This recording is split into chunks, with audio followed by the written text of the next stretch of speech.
She's pretty active in volunteering and activity. She's been to law school. She was nice and nice, I got along, had a nice chat with her. She's got a little bit of a resume going. Is Kira running again? Okay, how's that? Running again? We'd like to begin our work meeting, the city council, and we'd also like to welcome those if any are joining us on Zoom. So we've got a few bids to talk about. Freezing. God, it's cold. It's a cold breeze. So I'm going to start off with number one.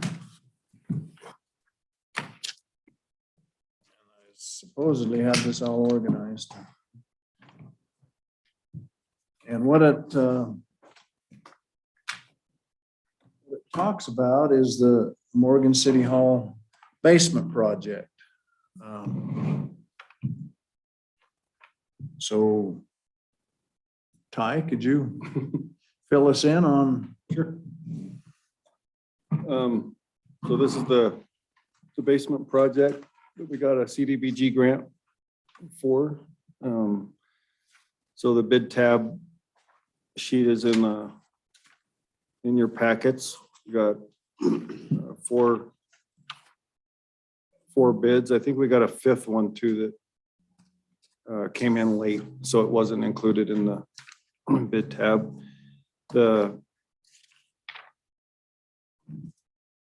Is there a second page to that?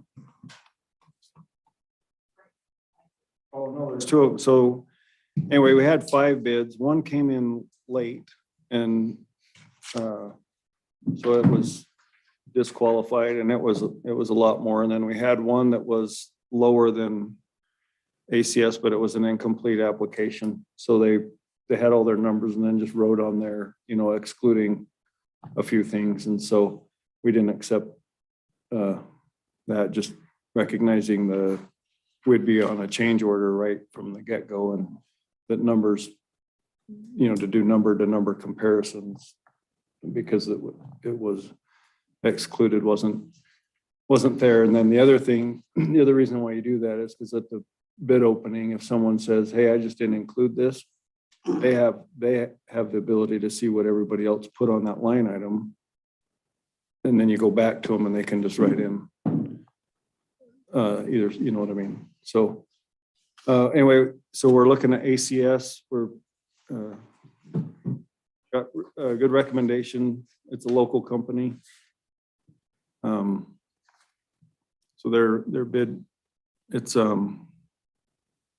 ACS, Adams Construction Services. Adams Construction Services. Yeah. Corey and those guys. Yeah. They call themselves. Yep.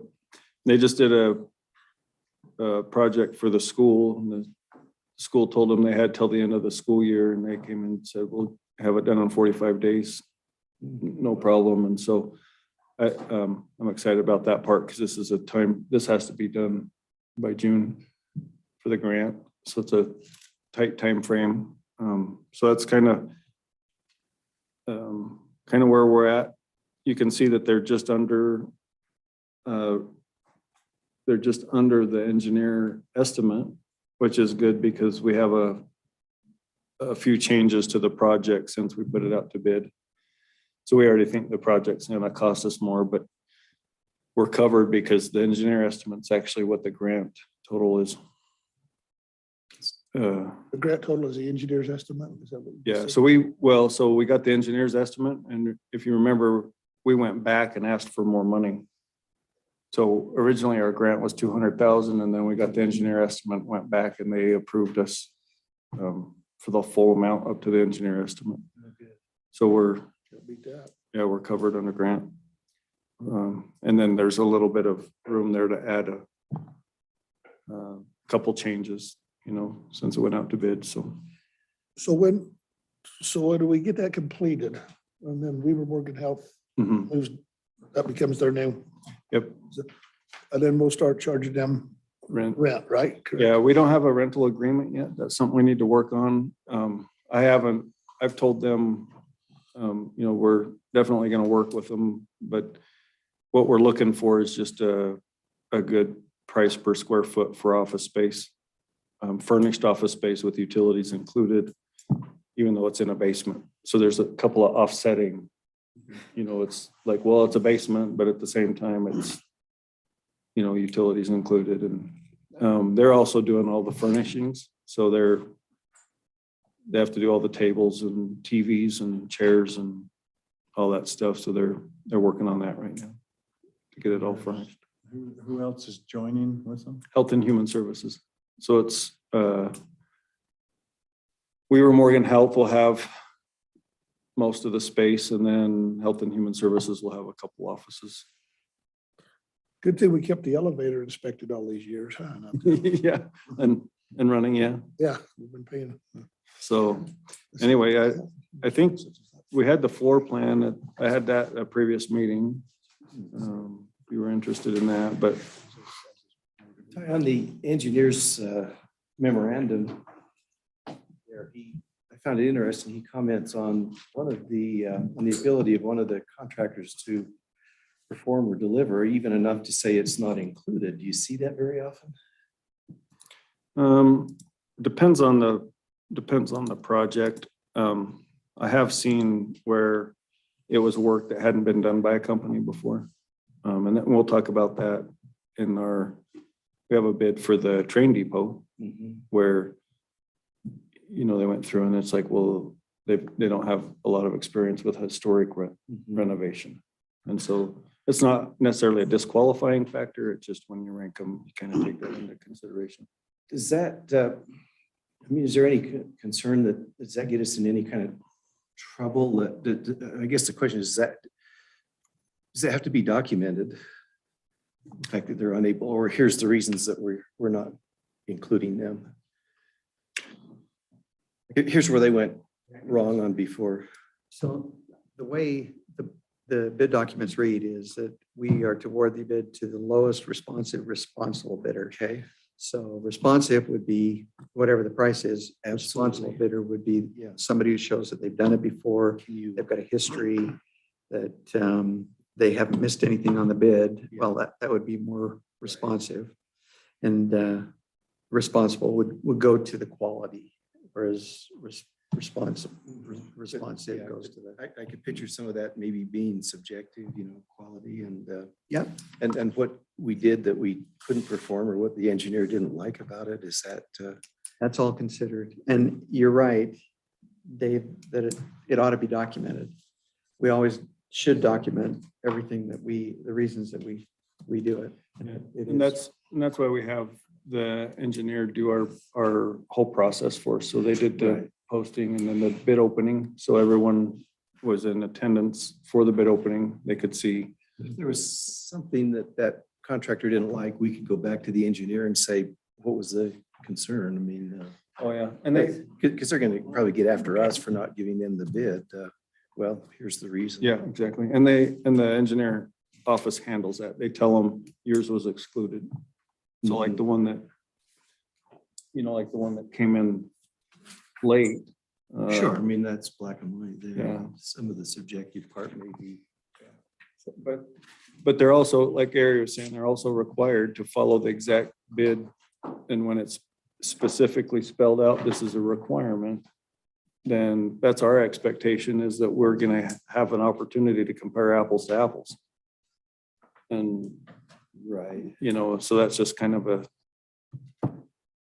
so it's similar to like,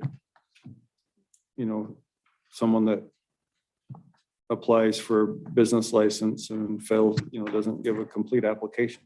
It's like, well, So when we make this motion tonight, are we gonna want to make it specific to this bid, or should we just leave the price tag off of it?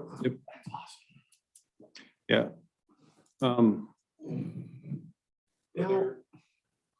There's also some of those changes. We're gonna, this entrance back here where all the windows are.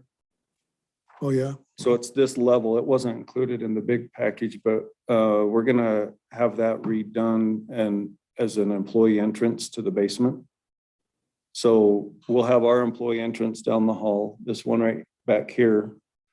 It has some, it needs the floor lifted and some things squared up, right? And a new door with their own access code.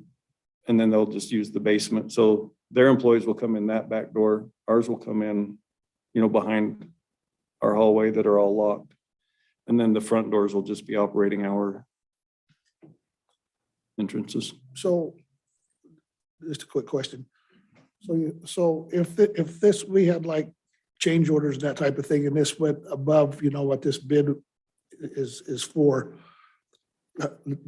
are we on the B for that? You said because the grant is going to equal this bid, correct? So if it's over and above that, we'll have to come up with some money somewhere. Yep. Yeah, we'll just pay the extra. Gary, I've got a question for you on the, Which is in the budget, sorry. on the resolution. And this would be the same with all the resolutions, but now therefore be it resolved by the City Council of Morgan, Utah, ACS is conditionally selected as the lowest responsible bidder. What are the conditions? I made that change a number of years ago Okay. because of some situations we'd had in Layton where the council immediately approved the bid award, but the contract had not been finally negotiated. There were some things that needed to be included in the contract, but because they'd already issued the award, they couldn't be added to the contract.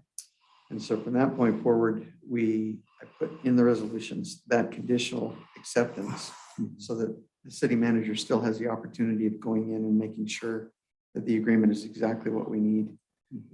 I'm not talking about major change in price and that type of thing, but there were some actual time periods that needed to be changed.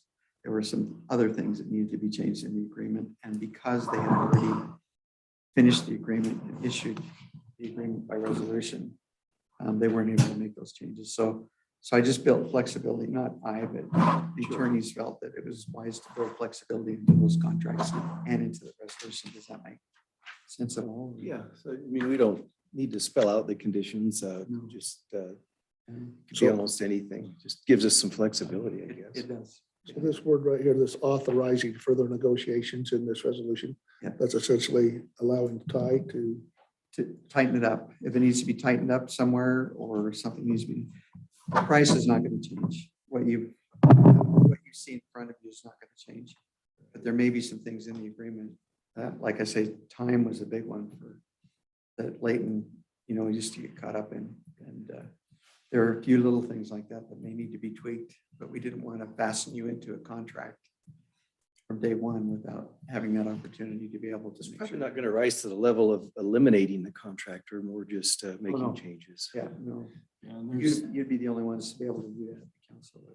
Yeah, and like on this project specifically, there hasn't been a flow study on the fire suppression system, right? So it's like, here's the bid, but if the pipe size isn't correct to do the basement and the It may cost more. upstairs and, everyone looking at it, it's like, no, I think that's adequate, but until you study the system, then it's like, well, that's gonna cause a change order up or down, because sometimes it could go either way, but then we just have the ability to work through those as they come. That's a good question, but that's the reason we made it more flexible. Yeah, that makes sense. The resolution is designed to be flexible as you've written it for sure, and we've talked about that in general in the past, but Yeah, the major things won't change. Yeah. So we change them. I just wondered if there were conditions that need to be Well- understood or spelled out. What happens oftentimes from the other side is contractor that is, we know that it's got to get passed through a budget. And we realize that, but then until that contract's actually signed, we don't start. And so that's where you start kind of working out some of those small details that you're talking about, the time frame and stuff of. Because oftentimes, like now, I'm doing budget numbers for municipalities, but it's like, when's it really gonna go? When's your project gonna go? Even though we're given budget numbers. you just do budgetary quotes. Yeah, we're doing budgetary quotes, but how do you put a time frame to that? Because So oftentimes that changes. So that's where you get into that contract. You're negotiating with oftentimes the city manager, whoever, saying, okay, we can start this date and it will go for this long. So those are the details that you're talking about, Gary.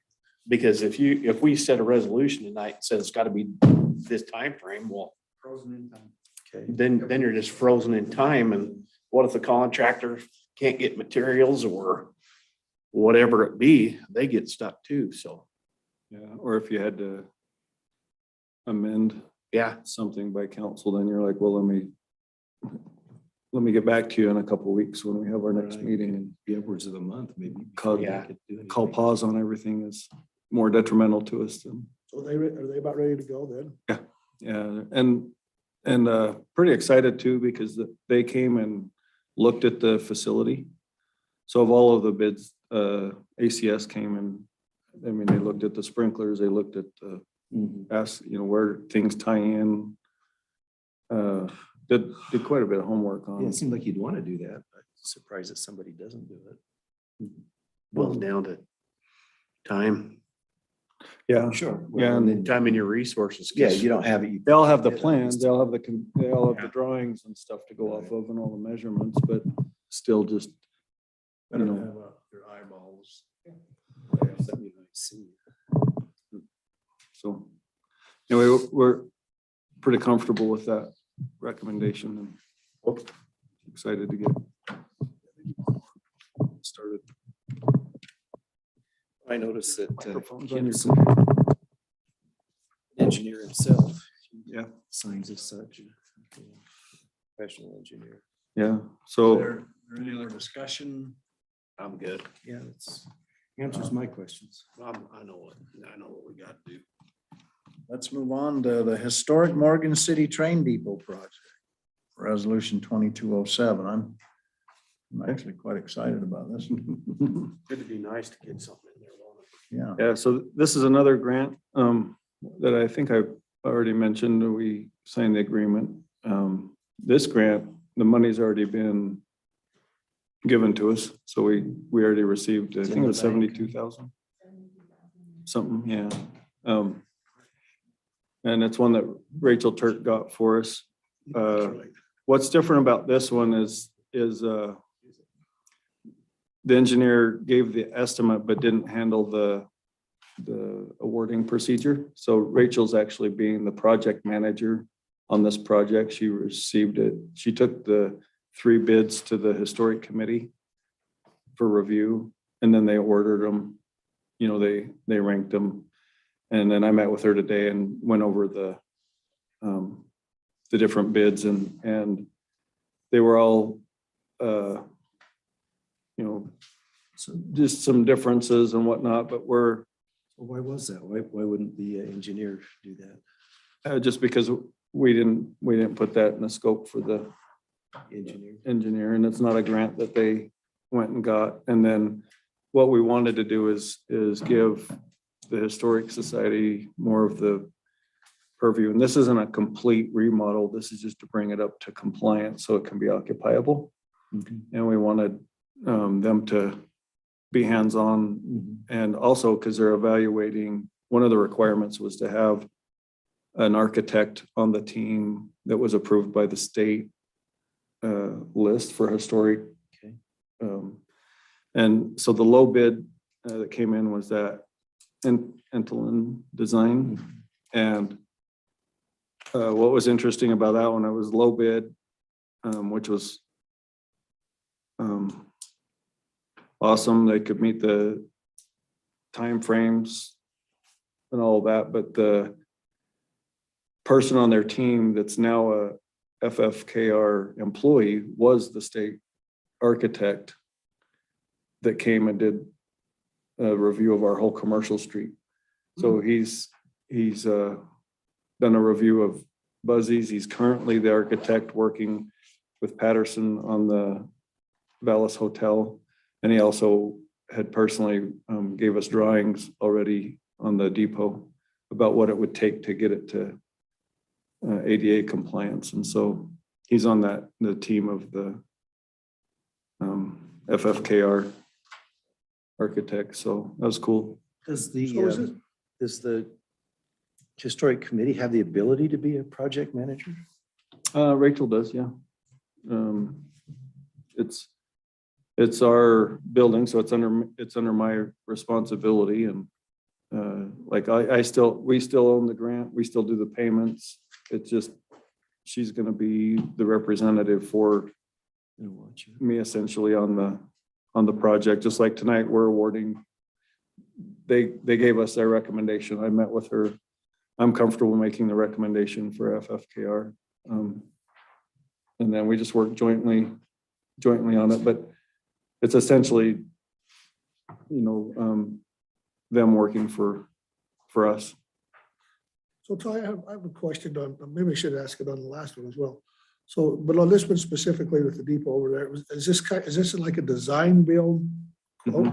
Yep. So we somehow got to look at it and see the scope of what all of the bids included, correct? So, I mean, I'm sure everybody had a little different thought about what, correct? So, But yeah, they all had the same line items. We just barely had the meeting today, so it wasn't necessarily in the packets. You do have staff notes, from Rachel, just about their thoughts and comments, but most of it has already, the basic design has already been done by Seth. We went through it before on like option 1, 2, or 3.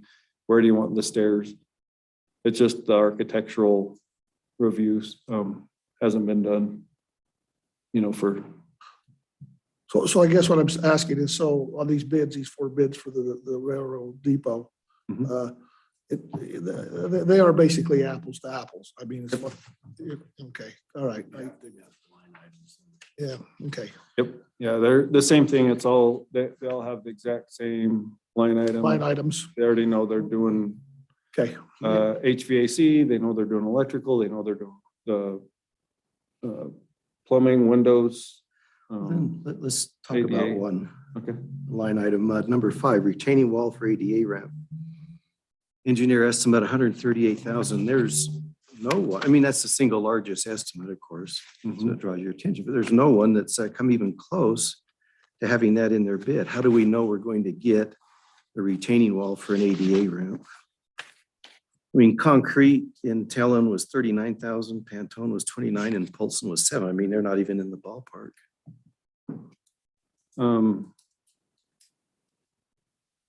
Yeah, again, that's just that discrepancy between an engineer bid and the actuals. And so unless they come up with a different design element that doesn't require the retaining wall.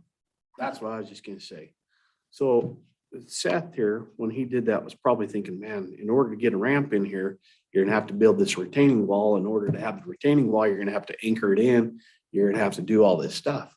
Well, as those guys probably went over and looked at it going, hey, if I do this, this, and this, I can get an ADA ramp in because it's a design build. So they're thinking about it different than what Seth did. And so if Seth's thinking, I gotta pour a retaining wall, that's a ton of concrete. Yeah, 240. 240 yards, yeah. cubic yards, right? Is what he's thinking. Well, these guys are probably going in, hey, in order to make it more, Less expensive. aesthetic, maybe they're gonna go with, I'm just throwing something out there, Yeah. wood or something, or make it, or come up with a whole different design, and that's how they could have got there. I mean, The difference in just dollars, we probably ought to understand that one then.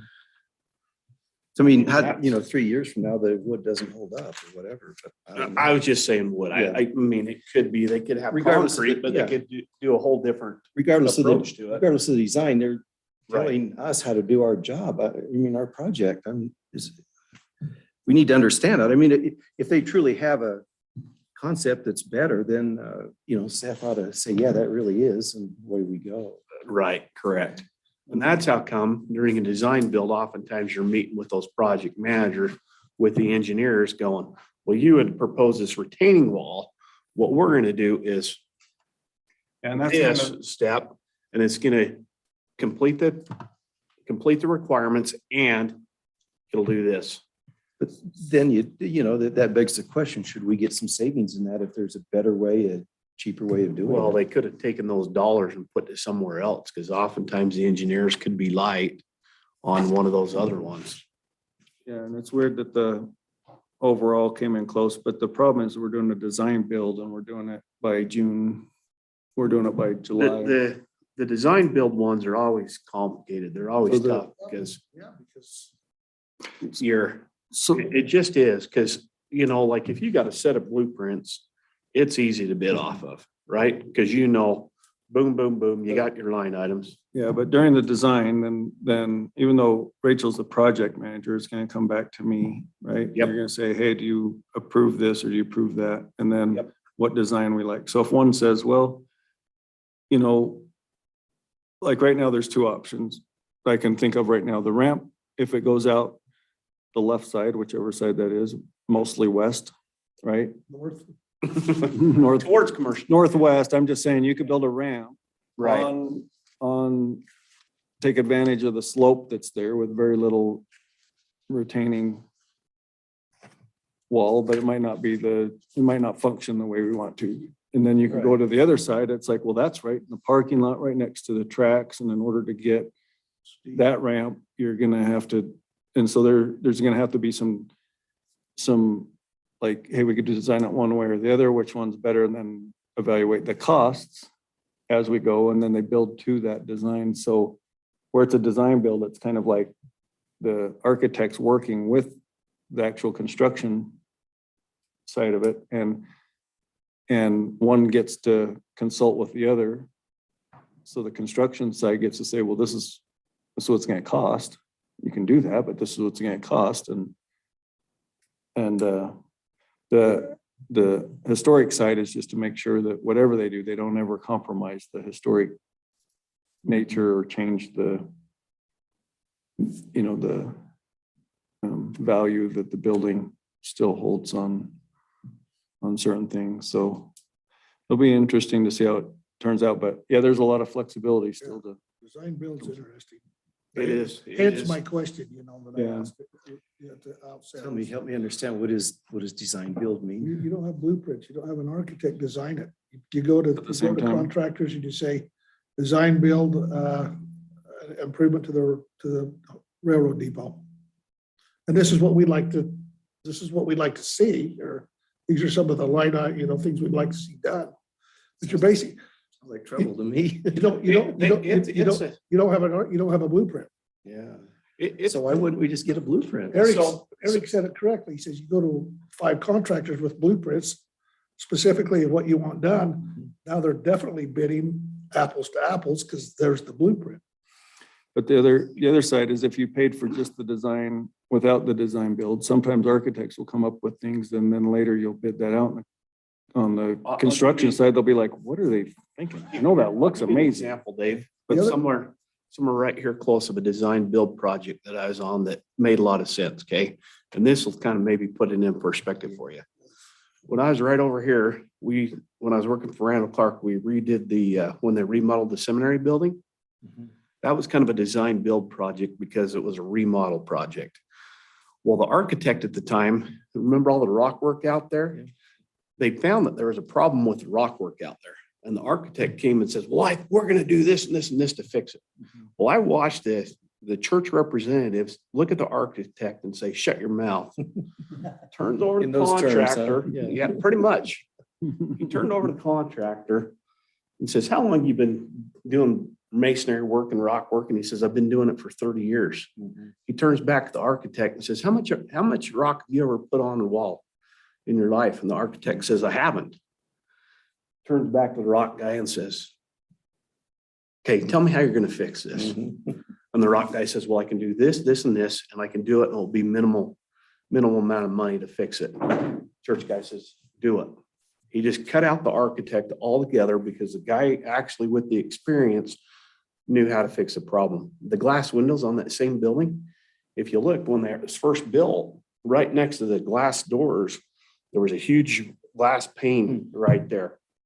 Well, there was no bar across it, and it was clear. I mean, you could have walked through that glass pane, and somebody brought it up, and the architect was like, oh, because he just hadn't caught it in the design. And he was like, hey, well, let's just put some planters in front of it. And then everybody's like, put planters in front of a glass pane window that somebody could walk through? Are you nuts? So Yeah. again, the church representative looked over at the window guy and says, what can you do to fix this? The glass guy goes, I can do this. I can put this bar here. I can do this. How much is it going to cost me? Just a couple thousand. I'll throw it in. The glass guy did. Turns over to the architect and says, it's done. I don't, I'm done with you. I'm going to start working with these guys that understand how to build a building. And that's really where that design, design build concept comes from, is because oftentimes you're dealing with the trades guys that have been proficient in their Sure. business. You take any trades guy, a plumber, electrician, the brick guy, concrete guy, they understand how to make that product work. And they can oftentimes just build something. Kind of what, I don't want to speak Did that for help? David, Yeah. but I think I know where he's coming from too, because you look at it and you're like, I'm approving this. I'd like to know what I'm approving. And so what I'd like to just offer on the backside is regular updates, right? So as the project comes, and I just put that maybe as a standing management item. So I do this on every project, even doesn't matter who the project manager is, but we have all these decision points, right? And they say, hey, what about this? Or this didn't fit. What do you want to do? And the subdivision right up the street, we're doing that all the time. Like, we tell them to put the line in the ground at this spacing, and for whatever reason, that's not going to work here. What do you want to do? And we evaluate, some of those changes, but it's not meant to be in a bubble or to, it's just things that as they move, and I'm kind of interested to see how this one's going to play out anyway, right? Because in a lot of ways, we're saying design it and build it, right? But if we have different designs or there's different decision points and we do have a chance to bring it back to council, then maybe that's on this one. That would be I'd be totally open to that, or I'd be open to anybody that has a particular interest in the project to, get updates from me on it as we go, because it's kind of cool. What brings solace to my soul on this particular one, this design build, is when you look at all of the bids, they're relatively close. Yeah, now, if we were looking at this and somebody was way, way low, or somebody was way, way high, particularly if somebody was way, way low, I'd have to say, okay, are we getting Right. the same thing here? Right. So, Well, So back to your rock work there over at the seminary building. Architect says, here's what needs to be done. Clearly doesn't know what he's talking about. Right. It seems apparent that his program would cost more money than the work that was actually done. That difference in savings, does that come back to us? well, sometimes it Just like gets, this ramp, 138, and we can do it for 29. sometimes that gets put into other overruns. So things are underestimated, things are over. Okay, that's fair, but at least right, but it's if- accounted for. Right. Right. No, but that does happen, right? So, on our road project, just the other, or that water line project, there was a big gap in the estimate, Mhm. right? It's like, oh, we just double counted pipe. It was significant.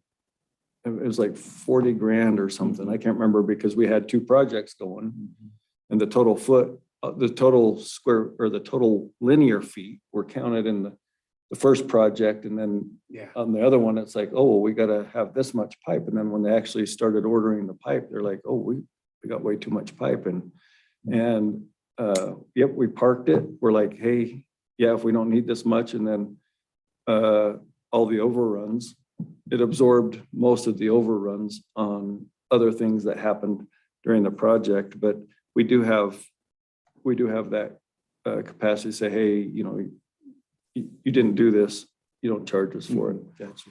And that happens too. But there's, Same way that we can pay. but what's additional. interesting is even what we can't do though is go back and say, because the engineer estimate was so high, you're not allowed to charge us that much because they have their bids. We're accepting their bids. And what's interesting is even with that line item discrepancy, the bids are relatively close to each other, but they're also relatively close to the engineer estimate.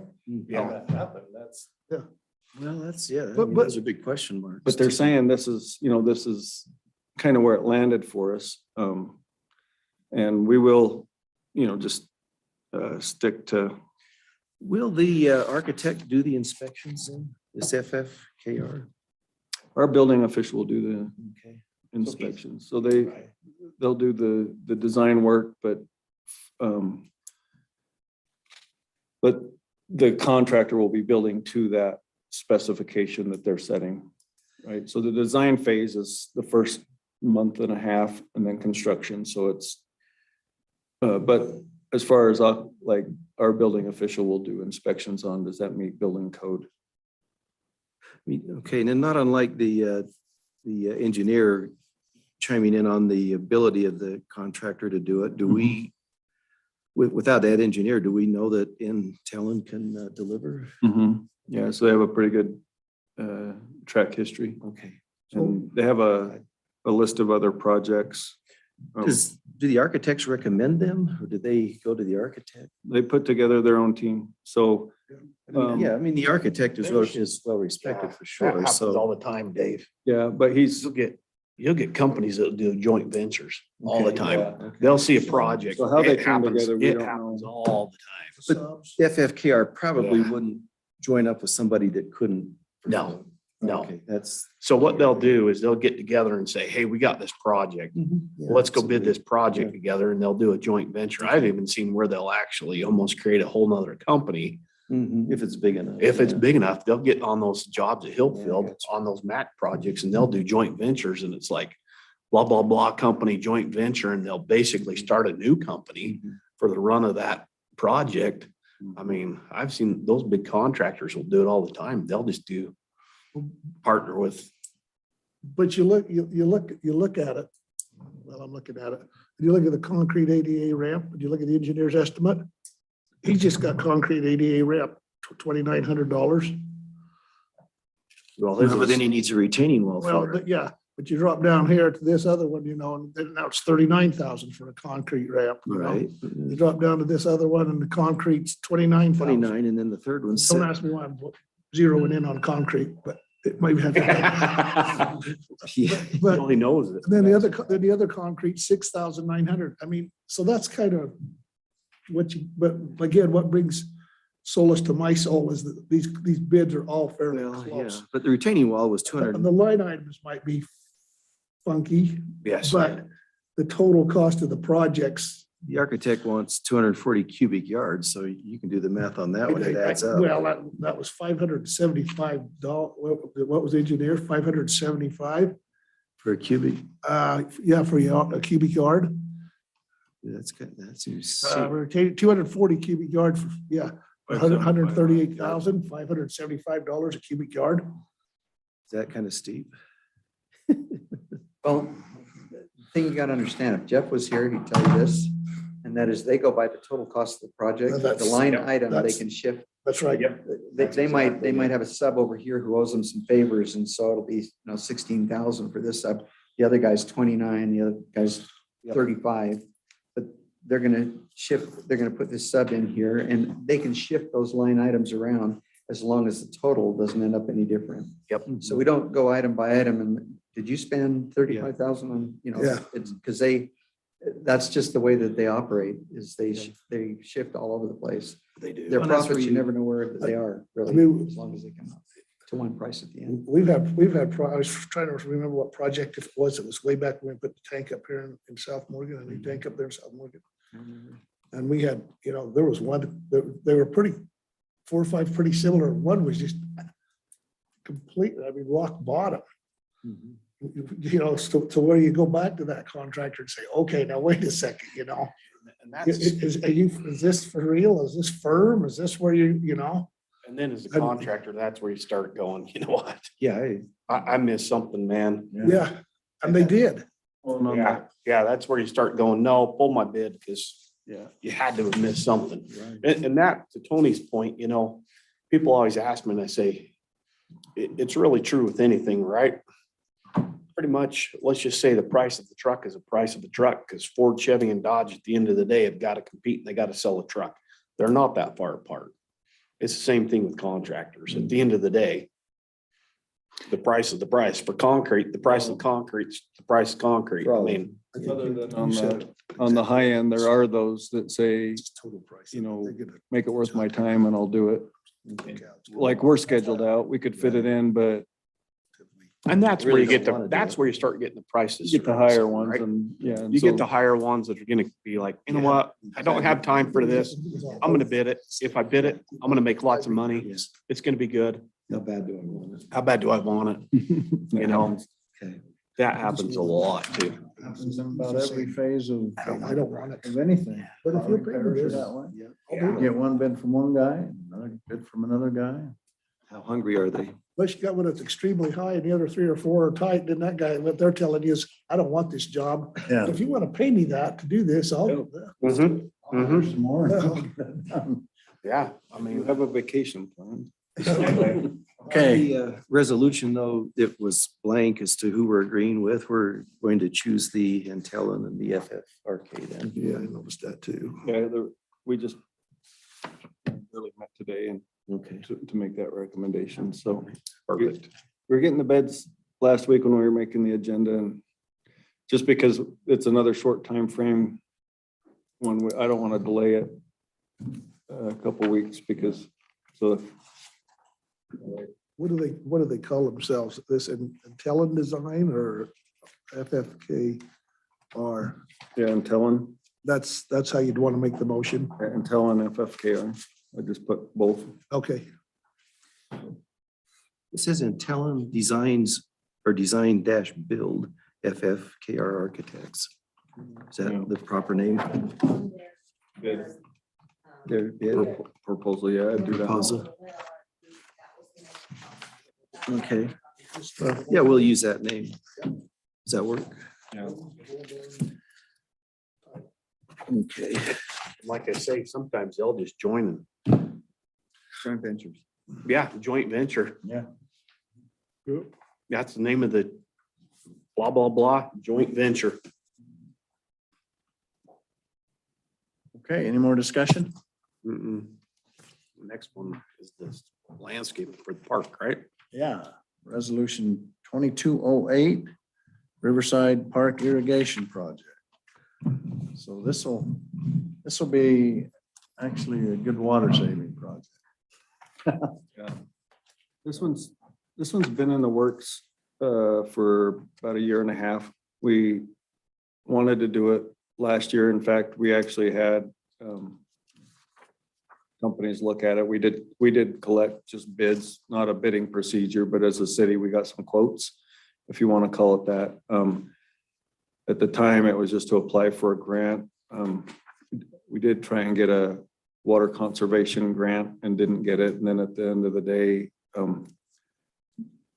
because of the drought year and then the overall cost, $125,000, it's just something we don't want to wait around for. So just to let the council know, we did try and get a grant, but definitely gonna be well worth the expense. We have 3 different kinds of pipe in the ground, manual, shut off.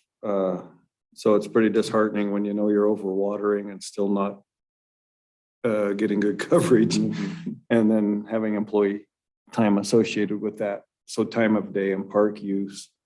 It's So just the Parks Department would be in that, and they might have another project or something they're working on. And you put in the sprinkler and it's 2 hours later before they get back. Is that kind of what Oh, we're yeah, saying? like to get the coverage, we would have, and to not go during the day. And that's another thing that's difficult is to run enough of the sets to get the coverage and the water pressure that you have. This will give us,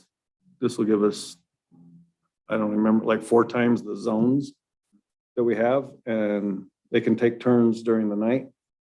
And right now, if we want to water during the night, it would cause an employee to have to go out and all night long change water. So then we water during the day, right when we tell everyone watering restrictions, back off, let your crap, I mean, it's just been kind of a terrible thing to try and figure out when to water, and then we shut off the splash pad and During the day, you run got the, people using it and yeah, it's just not a good. move it a use little of- bit, we're gonna water. Yeah, so anyway, that's the process we've been through. And then after we did get the other bids, we did have the engineer come and get a little bit more detail on how to connect to our pump, this pipe size and all that, so that the contractors got a document that showed them exactly what it would cost.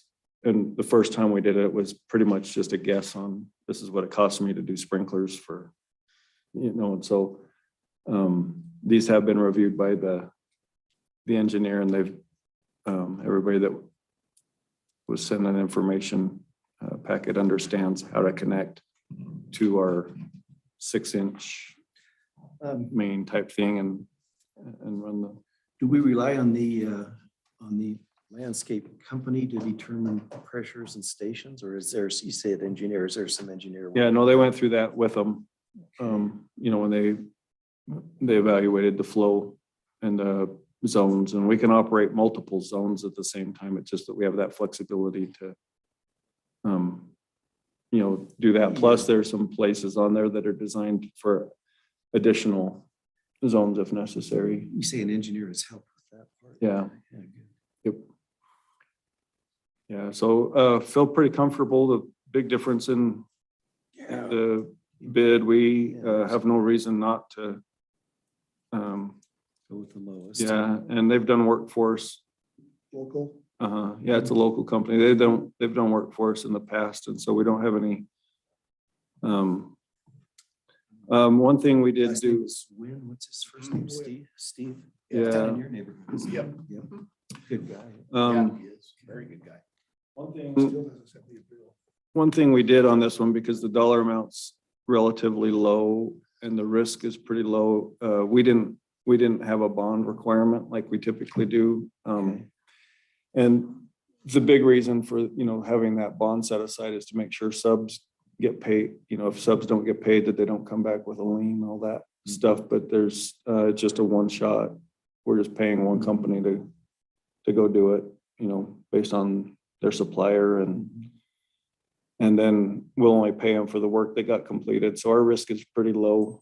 At the end of the day, it's like, well, if they take it to a certain point and for some reason go out of business or something happens, we can just, fire them. And How many days do they expect? I think it's till May. May was the end date on this one. That'd be great, because that's pre. We were trying to get sooner, but season. by the time the ground thaws out and Right. There'll be other places. get this As it going, warms up. but yeah, this is a complete. So, Is that north end gonna get watered a little bit better? Guy down there on that. well, it depends on how we program the zones. It has the potential to get watered, but yeah, it'll have better coverage. Yeah.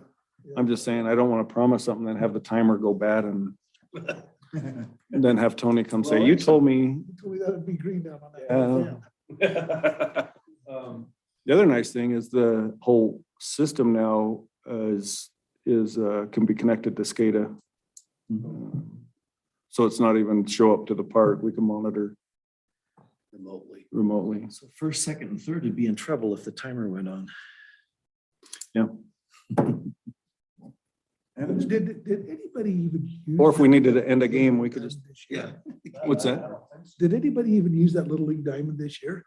I remember a year ago they did, but not this year with that new I rec mean, what happened there? Was it rec program. Huh? The rec program. WBBA went away? Western Boys Baseball Association, and that was a big deal there for a while. Yeah, I remember, I don't remember this year, but 2 years ago they had games there. I remember that. That's interesting. And I just thought maybe it's because of the It's change in rec and, a nice facility. I mean, it's got the building there and it's got the, It's been huge through the years. it has, it's been a big deal. I just, hmm. we could lease it out to somebody. I wonder if they felt there, I know there was some confusion from time to time, because I've been confused being there when I should have been over to the other one and vice versa. I wonder if they felt if we had them all in the same I place. don't think that got used at all this year. I don't remember ever seeing anybody. Right. On our diamonds. And this was more like the. This is a little. Well, did I miss this, Ty? So where's the funding coming for this project? It's in the budget, Oh, the parks parks budget. budget? Okay, Mhm. all right. Okay, So it's actually under what I had in the parks budget. So we're gonna have, just so you know, one heck of an amended budget. I just giggled, but I think we talked about that last time where with the trucks and stuff, and that's something I was gonna talk to Denise about, is I'm probably gonna need some help. Because of all the journal entries. And we have some other things where we're restructuring the budget. A lot of that so we have a software program I'm working on right now that our budget will be viewable online, and it'll automatically do the charts and graphs, and then it'll also create a budget book for us, so the public will be able to see the budget and percentages. And so I'll upload a report like twice a year. And so it'll be, basically within the quarter, but we'll be able to see line item by line item, what was budgeted and what percent's been used in general categories. So you can see the park budget, the cemetery budget, the road budget. Hopefully you're okay. probably. Yeah, maybe let me know what you're thinking since I was headed in that direction, but it communicates the budget a lot better than just looking it up on the state website or just looking at straight line items. But So you say significant changes, any concerns? no, just restructuring. So Any concerns or no? We spent more than we. I go to budget meetings when they're talking in the hundreds of millions of dollars, and I always love their budget report because he's like, and so this is seeing a little pressure. The budget's seeing a little pressure over here, like code for like $10 million. Yeah. budget pressure. I feel that every day. I like that. Any budget concerns? Same as going to Utah League of Cities and Towns. So, do this, now get your staff to do this, and your staff can do that. Like you got Yeah. 15 people on your park staff. Yeah. You know, We can Can't do that. yeah. we can talk, I'll do a little bit more on the budget, but travel and training is way over budget. Not that there's not money for it, it just wasn't in that category. So we have a lot of employees that have, because the last 2 years of not going places, are able to. We also have council that's been more interested in attending the conferences than we've ever had, and that's a great opportunity to Good thing. keep our head in the game. Yeah. So the other thing is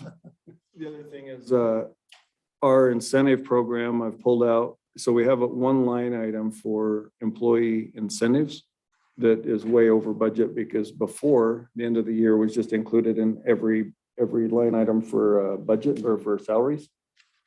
And I wanted to pull that out separate just to show how much, was Totally. was in incentive. But the problem is that the only line item that exists is in the general fund instead of in each department. So I need to create a new line item in each department for incentives so I can spread that. Because it looks like a huge dollar amount just in the general fund when it's actually, a lot of that is the power department, the water department. But because that wasn't created, we went ahead and coded it to the one that we did have, and then I'll do journal entries to get that spread across others. So there's some, So bad when it's in the enterprise funds. And well, so it's actually what it is, right? yeah, Because sure, we're not paying. absolutely. I'm not paying out of general fund. It's so, Sure. there's some maneuvering like that will just look a lot That different, makes but sense. it's just cleanup. It's just a lot of cleanup and make it make sense, make it viewable. But if you have any concerns about putting it on the website, or is it church and grass, what do you? Oh, I was just thinking, my thought was, do you really want people seeing the budget? I knew that's what you were thinking. That's all I was thinking. Like, I don't worry about I'm it. assuming they can. I don't worry about it. Denise. And after you've approved the budget, I put out a notice and they can come to the city city office if they're interested. Yeah. Absolutely. To me, that's fine, right? If somebody wants to see it and they want to dig into it, it's a public record, great, come get it.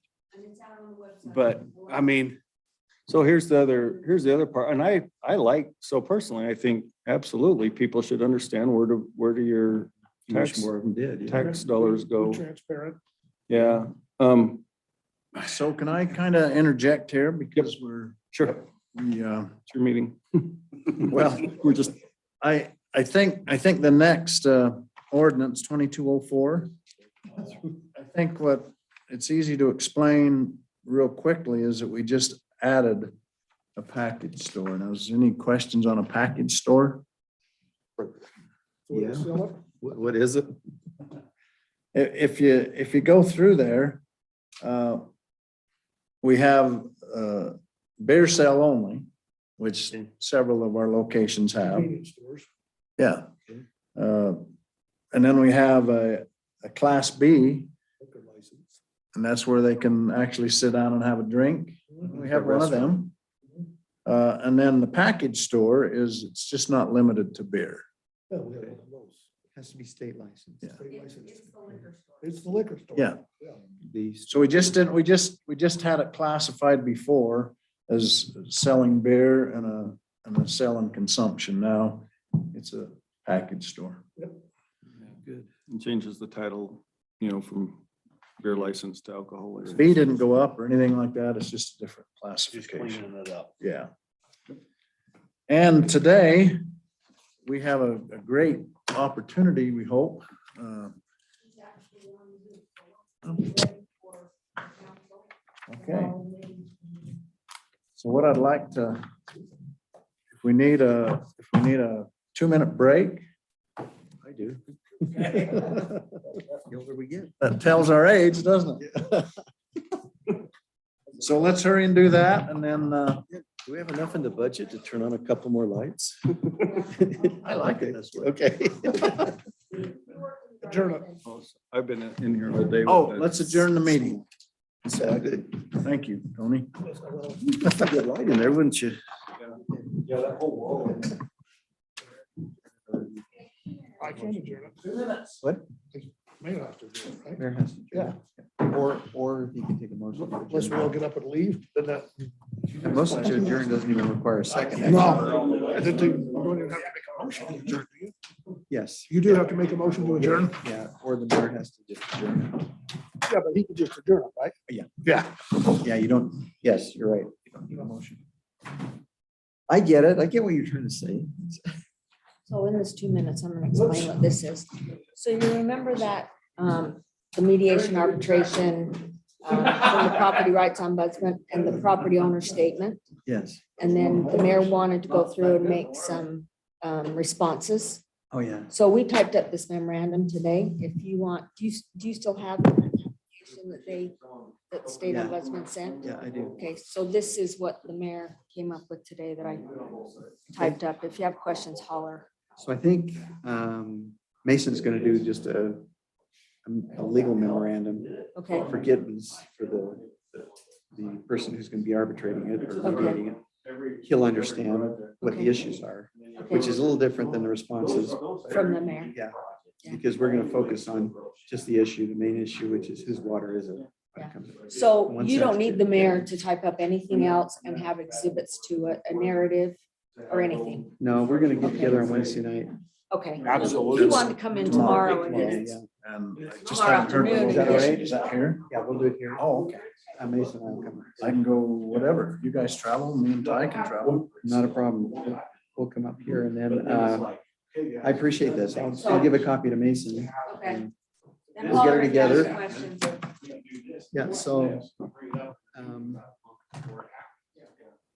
The other, and they gotta approve it. The other component, right, is like, if it's straight construction and they're like, hey, let's just start pulling these pavers out and something collapses in there. Yeah, we just found it. We just found it. Then if it's just a contractor, it's like, yeah, we just go for it. Yeah. Architect guy's like, actually, that's the original plan for surveying the railroad, like, let's make a monument out of that. Right. So just don't miss that.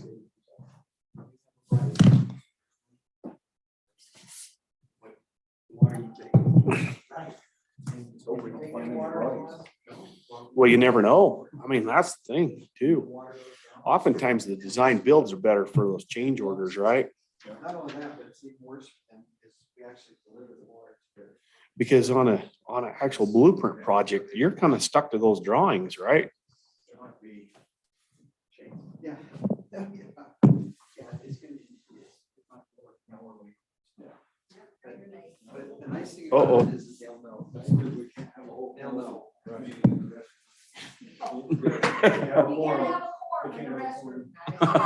You two got 1 minute.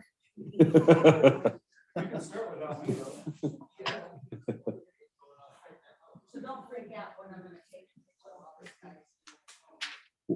This guy, now you got me nervous.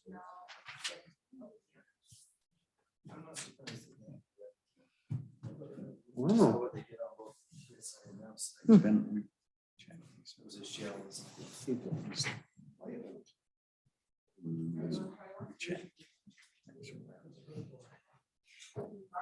Interesting.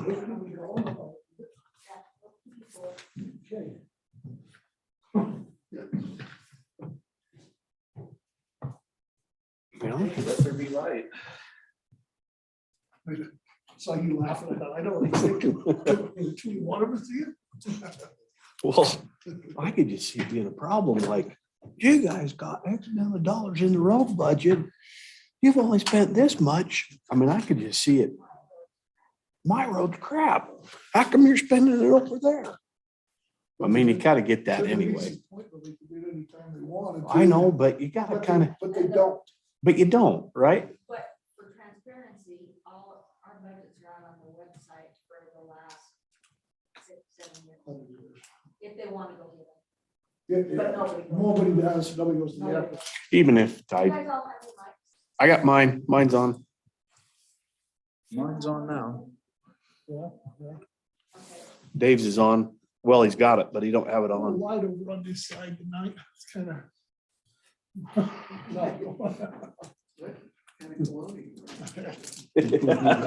Colleagues took a powder. Okay. Just a minute here. You ready? Welcome to the general meeting of the Morgan City Council. We welcome all of those that are not in the building, but all those that are joining us on Zoom. And I hope I can pronounce your name right. Rajan Zed? Yes, Perfect. Well, we welcome you and we'll be hearing from you in just a minute or two, if that's okay. thank you. Can you hear me? Yep. Okay. Let's see, I've asked Eric if you'd give the Pledge of Allegiance. You'll stand, repeat your pledge with me. I Pledge allegiance to the flag of the United States States of America, and to the republic republic for which it stands, stands one nation nation, under under God, God, indivisible, with liberty. liberty and justice for all. Thank you. Okay, Rajan, you're president of the Universal Society of Hinduism. Yes, We're excited to hear from you. We'll turn thank you. the next couple of minutes over to you. Thank you. Starting with Gayatri Mantra, which is considered the most sacred mantra of Hinduism, I shall be reading from ancient Hindu scriptures in Sanskrit, some as old as 1500 before the Common Era, and then interpret in English. May all rise, please. Thank you. Bhur-bhuvah svah tat saviturvarenyam bhargo devasya dhimahi diyo yo na prachodayat. We meditate on the transcendental glory of the Deity Supreme, who's inside the heart of the earth, inside the life of the sky, and inside the soul of the heaven. May he stimulate and illuminate our minds. Astoma Sadgamya, Tamsoma Jyotirgamya, Mrityor Mamratam Gamya. Lead us from the unreal to the real. Lead us from darkness to light. Lead us from death to immortality. Tasmada Sakta Statam Karyam Karma Samachara. Sakto Hyacharan Karma Parmapanoti Purusha. Karma Nevahi Samsiddhi. Mastita Jankadya. Loka Sangreha Mevapi. Sampa Shankar Tumrahasi. Strive constantly to serve the welfare of the world. By devotion to selfless, one attains the supreme goal of life. Do your work with the welfare of others always in mind. Om Saha Navavatu, Saha Nobhanaktu, Saha Viryan Karba Bahai, Tejasvi Navadita Mastu, Ma Vidvisa Bahai. May we be protected together. May we be nourished together. May we work together with great vigor. May our study be enlightening. May no obstacle arise between us. Samniva Kuti, Samna Hirdhyaniva, Samnamastu Vomano, Yatha Vasusa Hasti. United your resolve, united your hearts. May your spirits be at one, that you may long together dwell in unity and concord. Om Shanti, Shanti, Shanti. Peace, peace, peace be unto all. Om. Thank you. Thank you. Thank you. We appreciate you joining us, I appreciate the opportunity for the prayer. and God bless you. Thank you. Okay.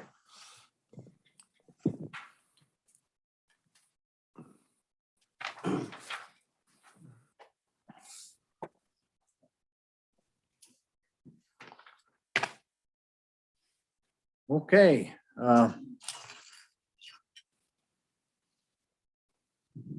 That's pretty awesome, I thought, so, Yeah, that's wonderful. yeah. Can I have a motion and discussion on if the minutes of today's meeting? Are they approved, or do we need any recommendations to tweak anything?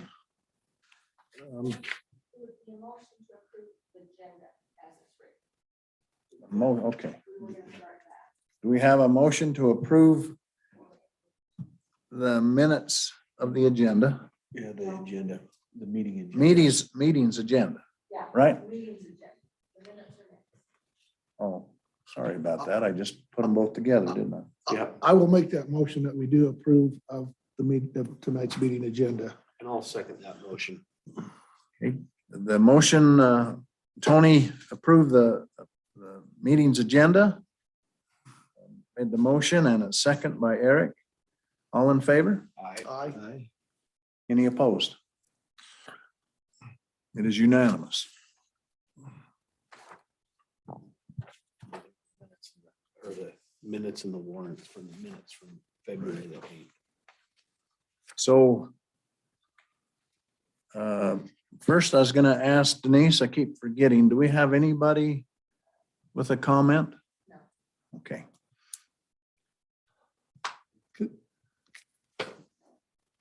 Can I make a point here, Mayor, or ask a question Yes. concerning the agenda? Maybe this is just me. Does it make sense to have the consent agenda before the public comment? It just.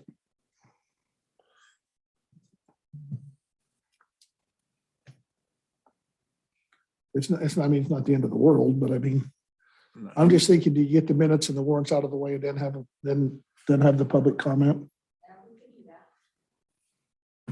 Makes sense. That, I'm just spitballing here. Does anybody else think that works? Like, I don't see either way. I mean, it's probably sixes. yeah, I don't know. To me, it's just, if you had the minutes and the warrants out of the way, and then you did have public comment. Right. You know, anyway, Right. so. So change from 7, just reverse them?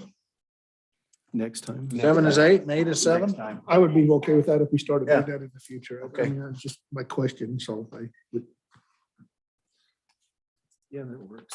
That works. Mayor? Tony? I would make a motion as well that we approve the minutes of the city council work meeting on February 8th, 2022, the minutes of the city council meeting on February 8th, 2022, and the warrants dated February 4th through February 17th of 2022. Got a discussion item before moving forward. Does it need a second first? I'll second the motion. Now Now we'll your go to discussion. Yeah. Just minutes of, or the minutes of the council work meeting. If we go to the very last paragraph, the legislative update, Gary Crane, city attorney. Woke him up. We talk about two bills in there that, there's two things I'd like to mention. We talked about two bills adding fourth class counties, and then the discussion of the Oregon secondary water connections. I know with the fourth class county discussion, we referenced the bill, I think it was a House bill, wasn't it, 151? I think it would be well to put that in there, and probably even the bill that references the secondary water discussion. And then the only other change would be to the had committed to add fourth class counties to the exemption for sales tax incentives. I think it's property tax incentives. Is that correct? Is it sales? Okay, so we're correct there. All right. Well, what about RDA then? Any tax revenue. We eliminated everything else. We got stripped out of it, all types of fees, except for sales. Right, but the bill, even though we're not part of it, would include sales and property. So maybe include the word property. Yeah, because our RDA is property related, isn't it? Yeah, okay. Right, okay. Be all.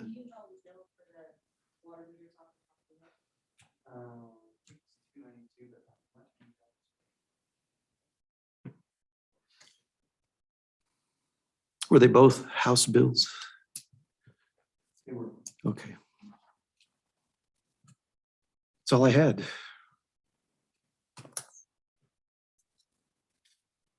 Want to wait for you, Gary? I'm always down. No. Are we waiting for you or? No. Okay. Probably what we need to do is just have Tony Do I, Are you waiting for me to wait? amend his Do- motion. do I need to add that? Number. Yeah. I'll get it for you. Okay. Have Tony amend. Do I need to add that to my motion? And I could just mention that okay. I'll add that to my motion as amended by council member Alexander. And I will also second that again, that motion, since I was the one that did the first second. I will re-second that motion that Tony just did with the revision of Councilman Alexander. Okay, so we have a revision motion from Tony, and we have a revision second from Eric. And this is all in favor, or is this a roll? All in favor? All in favor? Aye. Are there any opposed? Okay, passed unanimous. The minutes with those changes. With those amendments, I guess would be the Amendments, yeah.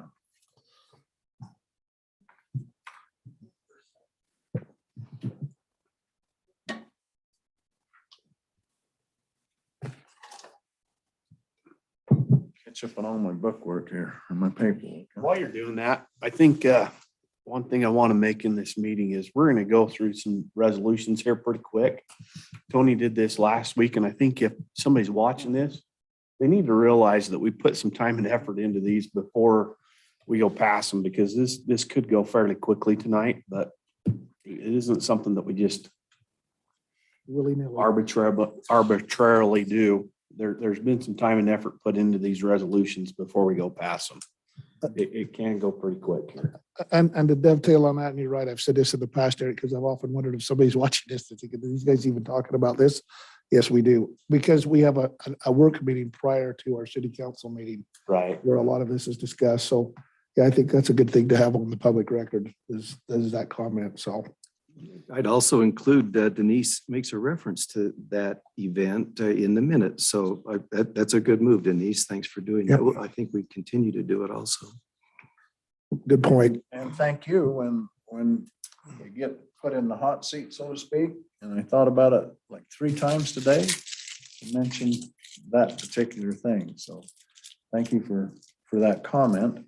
I also failed to excuse our Jeffs today.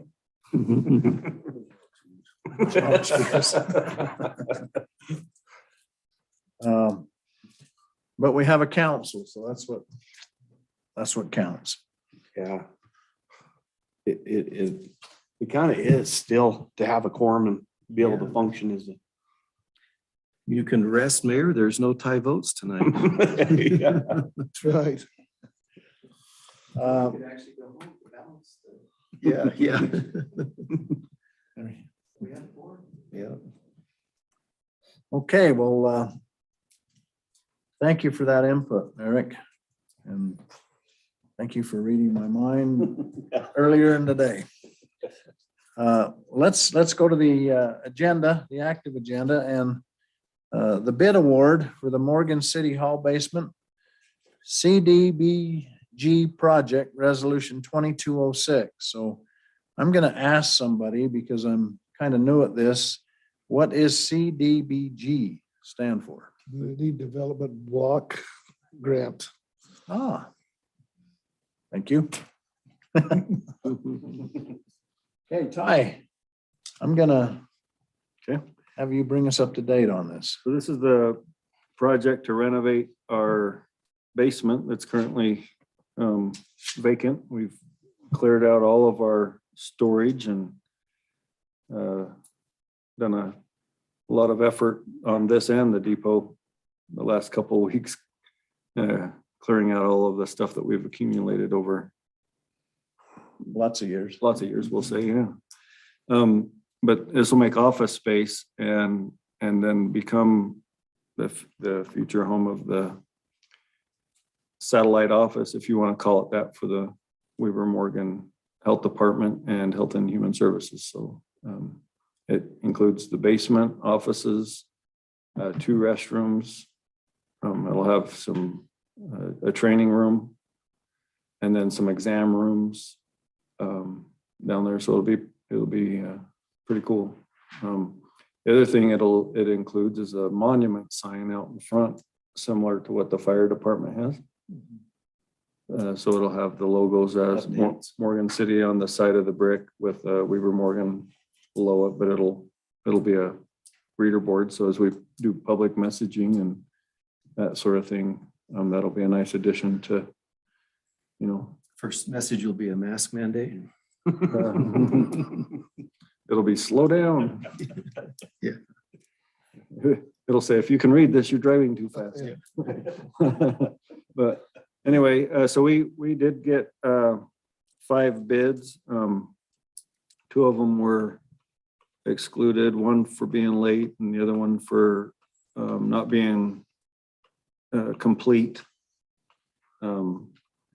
And then we had the 3 lowest responsive, whatever else word, bidder.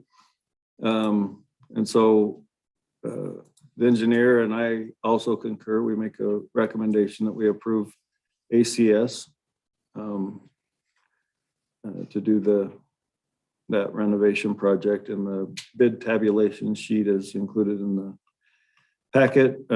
We did have good reviews with ACS on the timeliness, and that's a big priority for this project. We're trying to get that done by the end of June. They also came and inspected the building and did all of their own preparation before they put together the bid, and had a lot of detail. I mean, they even knew the pipe size of what was existing and how it was going to function, not only just the drawing plans that were submitted. So excited to move on with this project and yeah, and recommend ACS. Do we have any discussion? Are you ready for a motion? There's no discussion. I'm ready for a motion. We have a motion. Mayor, I will make a motion that we adopt resolution 22-06, which is authorizing an agreement with Adams Construction Services, ACS, for the City Hall basement remodels, CDBG project, authorizing further negotiations and change orders necessary for the completion of the City Hall basement remodel CDBG project. I'll second that motion. Is there any more discussion? Okay, so Tony motioned that we authorize an agreement with the Adams Construction Services, known as ACS, for the City Hall basement remodel CDBG project, authorizing further negotiations and change orders necessary for the completion of the City Hall basement remodel CDBG project. And Eric seconded that motion. Okay, let's have our roll call. Councilman London, Aye. Councilman Turner, Aye. Councilman Alexander. Aye. Okay, it's unanimous. Denise? There was made mention the fact that this project was covered by a grant. I mean, it's a CDBG grant. I understand that. but Yep. The cost of this will be covered by a grant, so. Yeah. Okay, Yeah, correct. just maybe want to get that out there on the public record as well, so. Yeah, and it's administered, it's CDBG grant administered by the Wasatch Front Regional Council. So the county actually helped us with the grant application. This was not the normal CDBG round of funding. It was a CARES Act.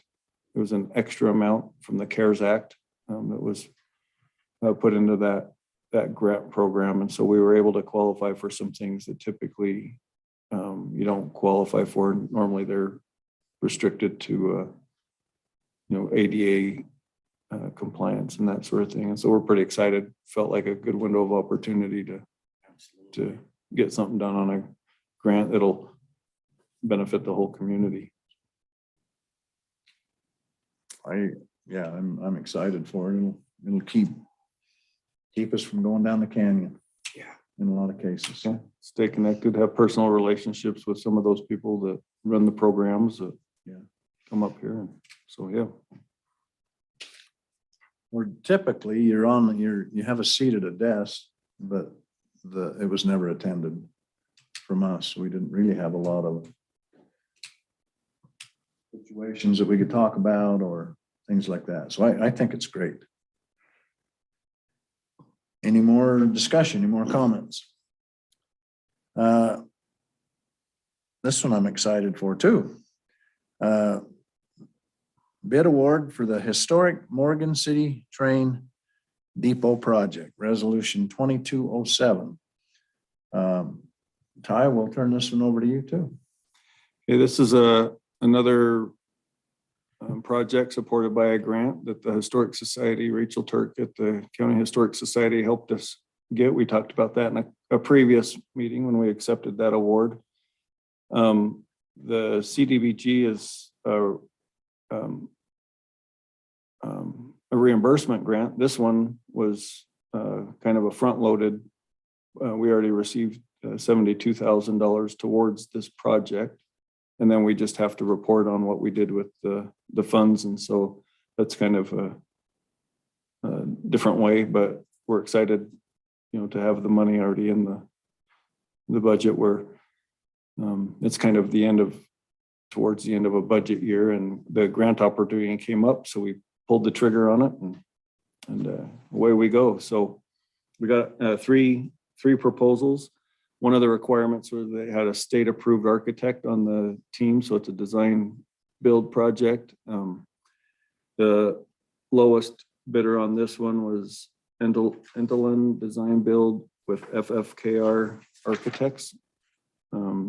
So this one was interesting because Rachel received the applications and then actually had an opportunity with her historic committee to review the applications and get their input in case there was any concerns or disqualifying factors or, you know, anything along those lines. And they're pretty excited about this recommendation and you know, even though it's low bid, I think it's worth mentioning that the architect on the FFKR team was the prior state historic architect for the state of Utah that has been on our commercial street and is helping with several buildings and helped us evaluate for the historic district designation. And so I thought that was just an added bonus to have someone, you know, that familiar with our project and historic buildings. And so with that, I just recommend that we, you know, approve the lowest bid Endelin Design Build and FFKR Architects. May I just interject something here? I don't know, it was an Eagle Scout project, but it's on YouTube. It gives a history of Morgan. Gordon Johnson he was the narrator. It was pretty interesting.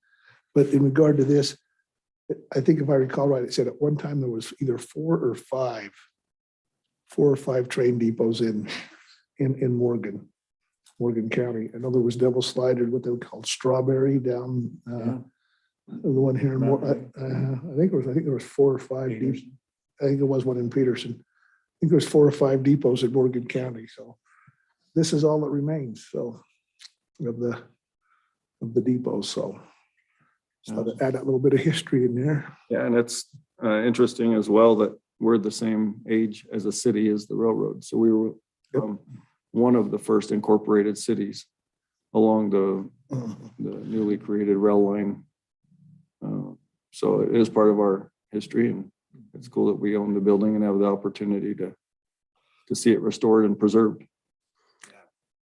It's a treasure. So I have a question on the grant money we've got is kind of a get you started. Well, no, so the grant match was a 30% requirement. We got 72,000. And so this bid award is actually our grant requirement. It's just about right to the number on what we needed to contribute in order to qualify for the grant. So the rest of it, it just comes out of the budget. We had 200,000 already in this year's budget for that project. Mm-hmm. Wonderful. So that'll take us up to, it'll definitely cover what we needed it to. And depending on how the project goes, if we have a couple of little add-ons or something to get it more functional, then I think there's potential we can do some of that on our own outside of the grant parameters. So. Okay, is there any more discussion before we make a motion? Mayor, I'd move to accept resolution 2207, authorizing an agreement with Intelligent Design Build FFKR Architects for the historic Morgan City Train Depot project update, authorizing further negotiations and change orders necessary for the completion of the historic Morgan City Train Depot project update. Dave, Second. Dave has made a motion and Tony a second for the authorizing an agreement with Etland Design Build and FFKR Architects for the historic Morgan City Train Depot project update.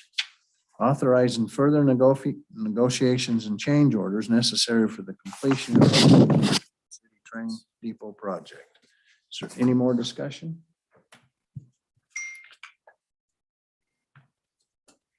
Okay, Councilman London, Aye. Councilman Turner, Aye. Councilman Alexander. Aye. Okay, the vote was unanimous.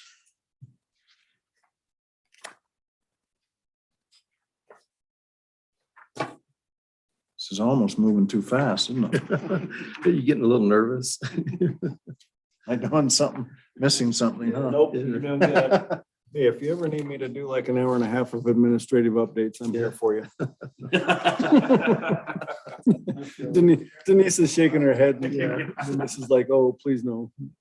She gets to hear from me enough during a normal work week. Huh? It's all been good for my head. Okay, it's actually another one that I'm excited about. Bid award for the Riverside Park Irrigation Project, Resolution 22-08. Ty, I hate to turn everything over to you, but you are the city manager. Nice introduction. Yeah. So this is another project we're excited about. The sprinklers at Riverside Park are old and manually operated. We spend a lot of time on leaks. It's not only a waste of our employees' times, but it's a waste of water, which last year became a big deal in a big hurry, and we're on that same path coming into this year. So we actually have been working on this for over a year and a half. Last year we were ready to do it, and I wanted to postpone it in order to apply for a grant. Did not get a grant on this one, but it's budgeted for and much needed. And so feel good about where we're at. Getting that done. It's going to be a spring project. The recommendation is to go to with Renegade Landscapes as the lowest responsible bidder. We've also had them do work for us in the past, and have been pleased with the company and their performance. We have been through a lot with our engineer on how to connect to our current well and the piping that's currently there, the valving and the zones. So we're going to get way more zones and an automated system that we've never had before, better coverage. So we're pretty excited, but the flow rates and all that have been calculated into this design. It's not just a random go throw pipe in the ground and hope we get coverage. And it also has some potential expansion areas built into the design. Just so you know, we're working on another project at the park well to add a chlorination building that is going to need to be in the park. So where the well is, it's in a floodway, and we can't build where it currently is. So we're going to pipe over, build a chlorination building, and then send the water back into the system. But the sprinklers are also been designed around that project so that we don't get in the way of ourselves. So I forgot to mention that in the work session. Do we use secondary water for the irrigation there? It's our own, it's our own well. Yeah. Which also alleviates some of the demand on the secondary system, but yep, it's our own. Our own water. It's not treated water, but it's our own. So by doing that, Kai, so we'll be able to utilize that park well for culinary purposes? It's two different wells. So there's a park well, there's a one for the sprinkler system in the park, right? but the culinary well is over closer to State Street. Yeah, so when it's sitting out there, it's fenced and it's. And then we'll be able to bring that one back online. But if we move that one out of that flood zone, then Yeah, we'll be able. The well will stay there. It's just the The chlorination chlorination will be building. okay, yeah, And then we'll be able to bring that one back online and use it. It produces about, which we haven't been able to use for some years. yep. Oh, that's Because good. of That's the good news. Yeah, because it's, And that's great news. Yeah. Yep. Perfect. So anyway, that's another pending project, but for now, we're just doing the sprinklers, the designs in the packet. We did receive two proposals. So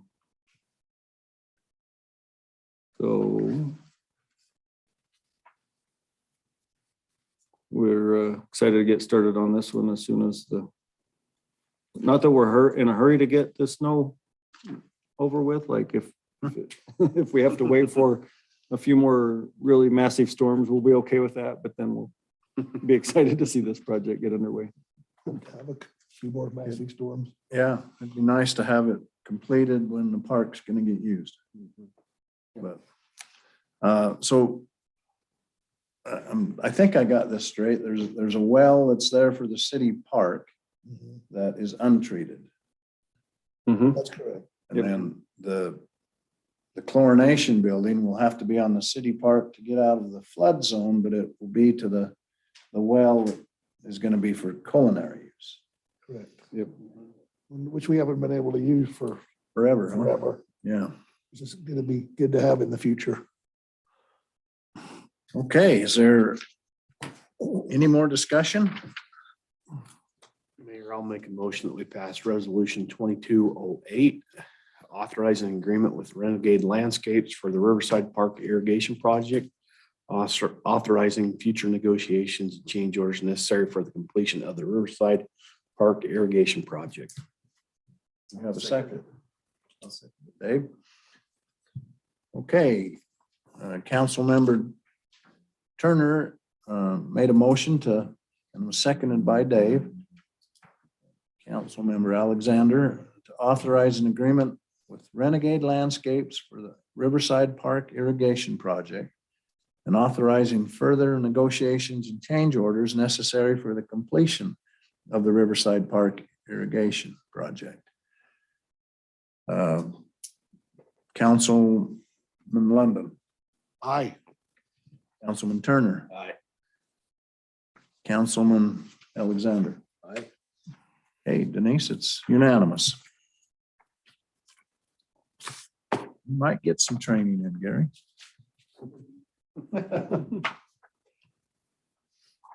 You know, that's one thing I got comment on is that because I'm so nervous that these meetings kind of get out. Nothing wrong with that. Yeah. Sit down inside. Yeah, Zoom meeting here is different than what everyone else thinks it means. Okay, amendment to Title I, Chapter 1-15, Consolidated Fee Schedule regarding business license fee for alcohol package stores, Ordinance 2204. And I believe I can even handle this one because I got educated on today. We aren't really making a change to something that we previously had. We're making an addition to the alcohol license. So if I can explain this right, Denise, you're sure free to correct me. Class A, sale of beer only, we have a fee established. And Class B, sale and consumption, we have a fee established. But we didn't have, Class A is a sale of beer only on that. And Class B consumption is a bar, so to speak, so they can have an open container, where package store is something beyond beer, a little higher alcohol content or a wine or whatever. So that fee actually stays the same as what they've been paying anyway. That would be like a liquor store. Is there any discussion on that?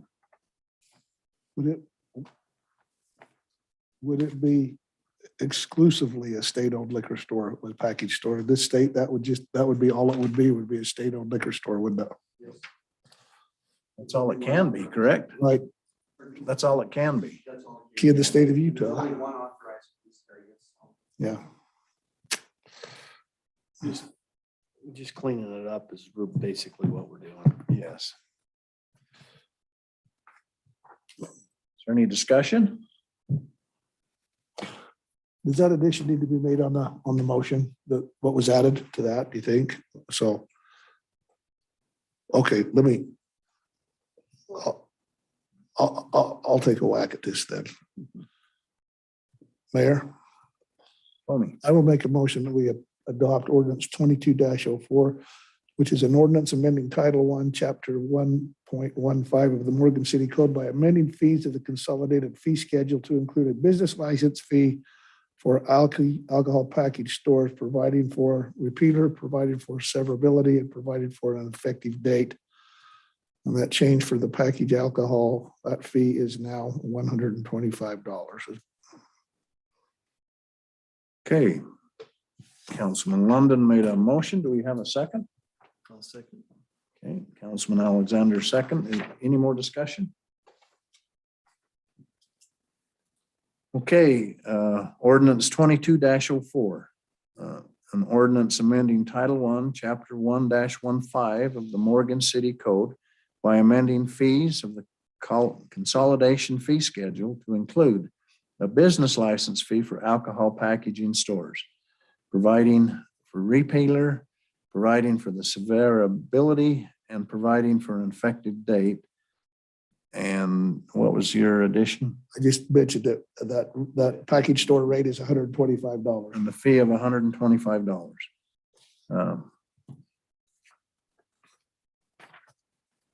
Councilman London, Aye. Councilman Turner, Aye. Councilman Alexander. Aye. Hey, passed unanimous. And Gary, before, maybe as part of training, doesn't need to be right now, but I'd be interested in understanding what a repealer and severability is. Okay. All right, thank you. okay, let me give one, see if our city manager has any other comments. Have updates. Okay, You want those? yeah, You gotta be specific what you ask, because I have comments. Yeah. May not want to hear them. Yeah. It's like when my wife says, hey, I want your opinion on something, she has to be more specific. So I just start giving it. Yeah, Which level of opinion? yeah, exactly. So just an update on the commercial street realignment project. We got a new engineer's estimate that's about $640,000. Goes out to, we're putting it out for bid, closes in March. Isn't it? Yeah, it's already out, isn't it? Because I Yeah. saw it the other day. Yeah. Well, So that's an What- additional amount to our project? that's a different project. So that's realigning commercial streets to where the bridge is gonna tie into it. Okay. So the purpose of that is because Commercial Street right now is, in railroad property, and it's too low, needed to be elevated. Still an additional amount that we will need to use or spend apart from the bridge project.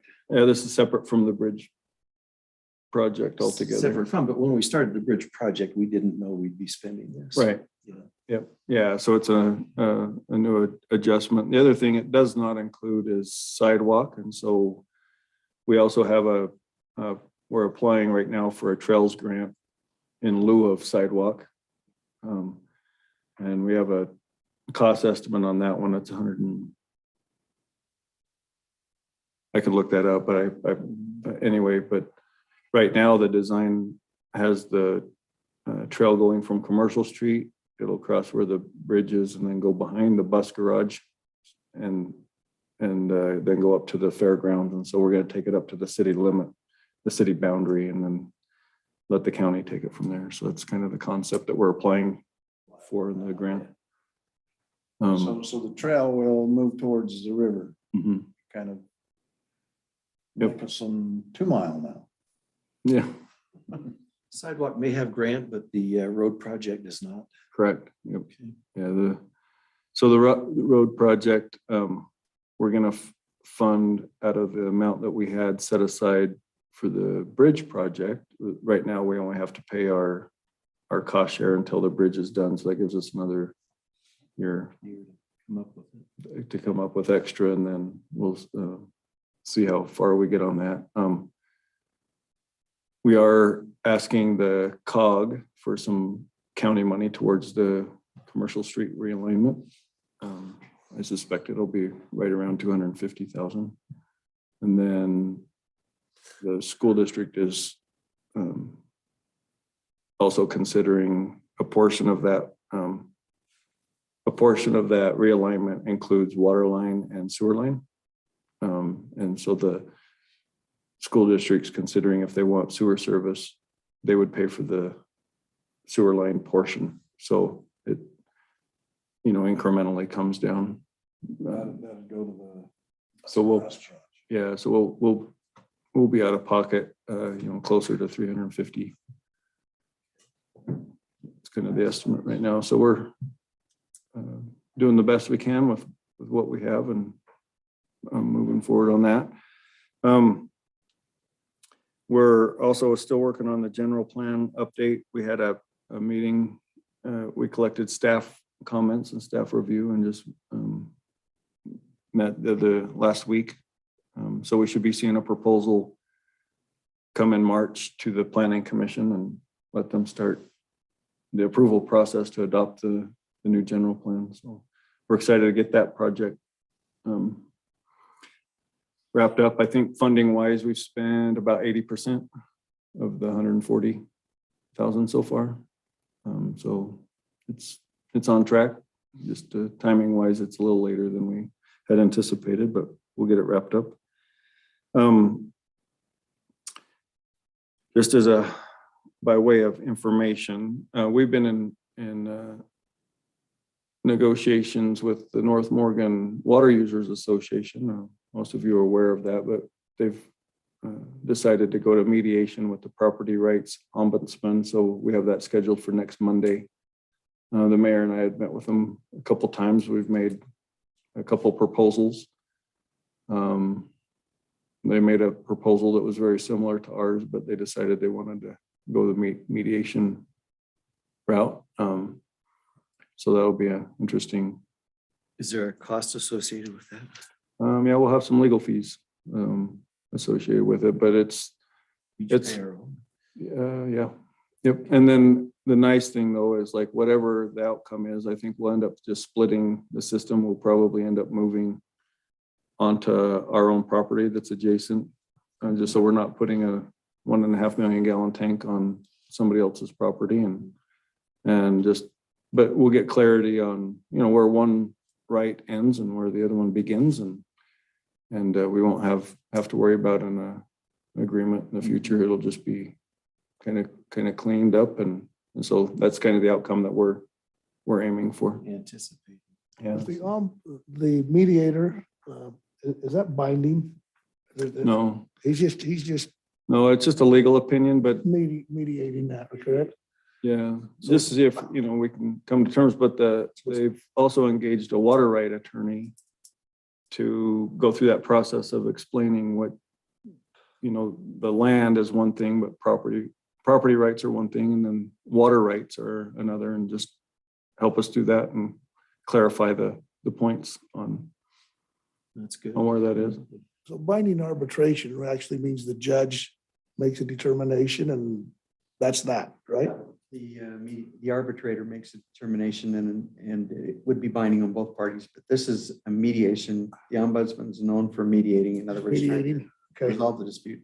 Mhm. The attorney involved is Gittens. Jeffrey Giddens. Out of the firm of Smith Hartwigson. He's the one that actually did our study for us. So he knows a lot about the water rights in this area. He was the one that actually evaluated all the rights and put together that booklet that you may have seen in the past regarding our water rights. And then the attorney representing the city, I'll be there. In addition to that, we have one of the attorneys in my firm in Layton City's quiver. He is a water attorney by the name of Mason Kerr, and he'll be there as well to represent the city's interests and to. Is this a public meeting, Gary? Yes, yeah, it would be. So is it recorded, do you know? It's Not Probably recorded. not recorded, But- because there's no decision making or No. authoritative. Just public in the sense that someone could attend the meeting. Yeah, When is it? Mondays. Monday at 1. At 1 o'clock, yeah. Yeah. So anyway, it's No. It'll be in Salt Lake. in Salt Lake. Yeah, so anyway, just so the council knows where we're at, we've been working on it for a couple of years. There hasn't been a lot of updates just to keep it, just to keep negotiations open and That's that sort of thing. progress. So, yeah. It's moving forward. The old contract expired in 18, right? Yep. Yep. So anyway, that's where we're at on that. Since we adopted the new policy manual, I think I mentioned this is one of the changes is it would authorize me to allow take-home vehicles for certain employees. We've started that, but we actually have a form now that's been created. And then there's also the distance between the city and wherever the employee lives is now recorded as a taxable benefit. So Laurie's done a lot of work to make sure that when we do that, that it's done appropriately. And then, we sign that and I get to evaluate each need and also where the employee lives. So it's not, one thing it'll be nice is as employees, we make agreements with employees, it's going to free up shop space that currently is housing vehicles. So it's we have a bunch of cars parked over there that just drove 3 miles away just to. Well, another benefit is if they get called out on a midnight run because the Yeah. water line broke, they don't have to go over. Yep. They can go directly to it. Yeah, yeah, and there's wherever you're at in the city, they're always working. And like I don't know if I mentioned this before, but they all have tablets, and we're building a Wi-Fi network throughout the city where they'll be logged into the city's system from their truck, and that actually becomes their office, so they can look up utility lines. They can do all the stuff right off of our server. It's not citywide coverage, but it's a good start to pretty much wherever they're working on, whether it's a substation or a well house or a tank, those all have the city Wi-Fi network on them. So it's getting a little bit more streamlined every day. So being a taxable event, is there any withholding on those benefits? No, it just is reported as taxable income. So we just report it on ours and we don't withhold it unless they ask us to. Could that be significant or do you expect it not to be? It's really not going to be significant. Okay. So You just it's, hate to have somebody anticipate a refund because they have for the last 10 years and yeah, now it's wiped out because I'm driving the car. yeah. And our form actually shows what that would be, how many miles and that sort of thing. But anyway, it's, then my last update is I got this nice handwritten thank you card from the Davis Morgan Weber Recorders Association, thanking us for Denise participating. She's been a member of that association for 3 years, and now she's the president of the association. And so I just want to acknowledge her, and I love it. This is one of the coolest things, I think, to know that our employees are out there not only representing Morgan, but in the card, so think about this, Weber and Davis thanking us for one of our employees, keeping them up to speed on what's just changed in the legislative process to do their jobs. And so, our level of professionalism and respect is gaining momentum, and that's pretty cool. Anyway, just thanks so much to Denise. And Would you mind reading it to us?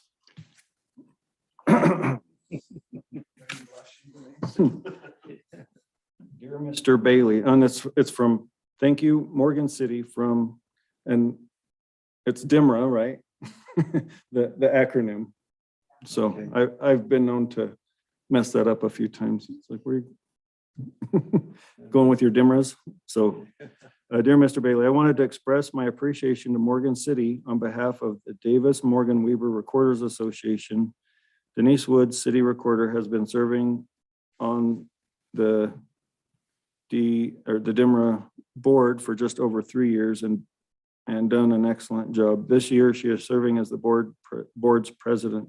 She recently coordinated a training lunch for our group held on January 19th, where members learned more about the changes proposed for legislation in regards to public noticing requirements. I wanted to personally let you know how much we appreciate the support of Morgan City in allowing Denise to serve and provide critical training and networking opportunities for DIMRA. Morgan is very lucky to have such a skilled and dedicated city recorder. Right on. So we know that. Thank you, Denise. Good work. We know that.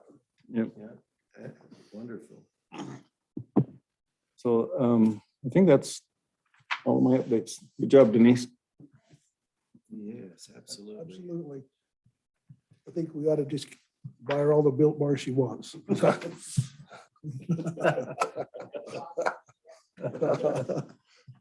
Should we ask if they all get chocolate at their meetings? Because of Denise's example. Right.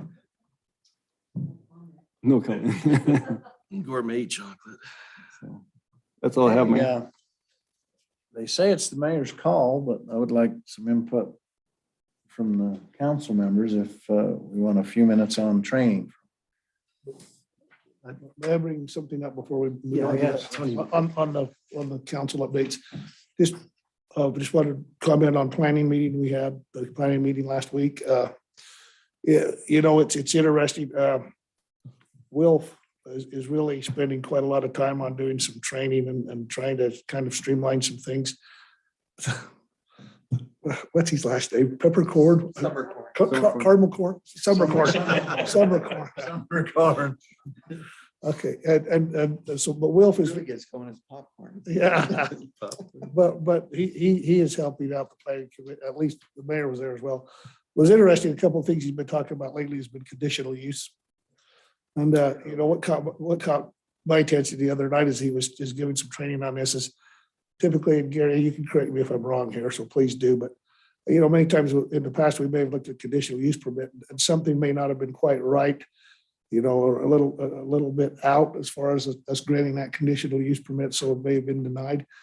The word I liked that he kept using the other night is we need to try and mitigate those situations to where, you know, we need to do what we can do almost to make it work, to mitigate those things that would not allow it. So I think that was sort of a departure from where maybe our mindset's been for a lot of years, but he does a lot of really good training. That brought up the issue of the land use. I don't know how familiar any of you are with our land use as far as conditional use permits are concerned, but it's 4 or 5 pages long. It's huge. And I think what he was trying to say is that needs to be streamlined somehow. It's too big and it's too cumbersome and it's too. Well, I even brought up the point. I said, so if you have a really battened down conditional use policy, do you even need these land use tables? And he says, well, he said some cities don't, but I don't know. He said, but certainly he says we probably could pare ours down. You know, because it's pretty cumbersome right now. So ours doesn't align with the state statute anyway. no, and the planning commission was given the homework to go home and take a look at those land use tables and try and see where they can come up with some common ground. I made the comment that I remember, it's been a while ago now, but we were going to collaborate with the planning commission as a city council, try and sit down and go through those land use tables and come up with, you know, update them. And that was a disaster. It really never happened. So anyway, but as far as conditional use, land use table, I just mentioned that he's spending a lot of time on that and doing, I think, some pretty good training, which is probably well needed. And hopefully I didn't misspeak there, Gary, but You're right on the money. but I thought the term mitigate was interesting, that, you know. So, yeah, to your point, really conditional uses are non-deniable Yeah, these they're days, even though permittable. the code says that you Right. can. Our code right now, we can deny for just at will. Any reason. That, you know. that's correct, but I think you're gonna see that change, so. Yeah, that's one of the changes he's working on. And the changes that we ought to look for, what is really the hallmark of a good conditional use ordinance is when you've looked through your conditional uses and identified those which under no circumstance will, will be permitted in this area without some mitigating factors. And then if on the other end, you feel that there's not any mitigating circumstances that you can apply to this particular conditional use, then you ought to take it out of the zone. In other words, you might get a situation where you have multifamily housing and it's a conditional use in a zone, but it's conditional use in a commercial zone. And you know that you're never going to approve that in a commercial zone. So you take it out and it should be made either take it out entirely or there's a lot of uses that ought to be permitted that ought not to be conditional. So yeah, Wilf is outstanding. He'll, Do it right. yeah, he does. Is there something headed to us then on a change or I are they, think you'll are see they quite still a bit working on headed it? to us eventually, yeah, Okay. yeah. I think you're gonna see some things They coming. didn't approve anything to move forward at the meeting then. No, he essentially, Denise helped me, as I recall, sort of at the end of it, it was like more like a homework assignment, where he issued that to go through that land use table Yeah, And, go through the land use table and and, make the conditions, if they're conditional all across, possibly make more of a permitted. Like you said, streamline that. Yeah. We are gonna have 2 ordinances that go through the planning commission next month. One of them is to take out the public hearing portion of the city council. So we don't Right. have to have that second one. right, And then the second ordinance is amending our conditional use section. Okay. of the So code. next Will month, good. Gave me that language, so so that's next month, right? that's next. Yeah. month. So there's the But answer to we you. do have to have a public hearing for the issue that was discussed in planning commission. It was the one, The zone change, the rezone. the rezone. We do have to have that this time because our ordinance still regulates. Right, yeah. Well, when's that coming to us? That'll be March 8th. That'll be coming to our, there's a rezone coming. Again, it's R18 to an RM15, right? Was that the consideration then at the meeting? 2 point, It's an application by the city, by the state of Utah? by the city, board of the city. Requested that we do the zone change. Was that what the public hearing was then on, at the commission meeting? Yeah. Okay, and it said rezone from single family residence to multifamily RM. That's correct. And did that pass? It did. Or, I mean, did they recommend it, not pass, but did they recommend that it move forward? Any public hearing? I'd be interested in that. Anybody show up? Yeah, the individual, some property owners nearby had some comments. but, Did they object to it?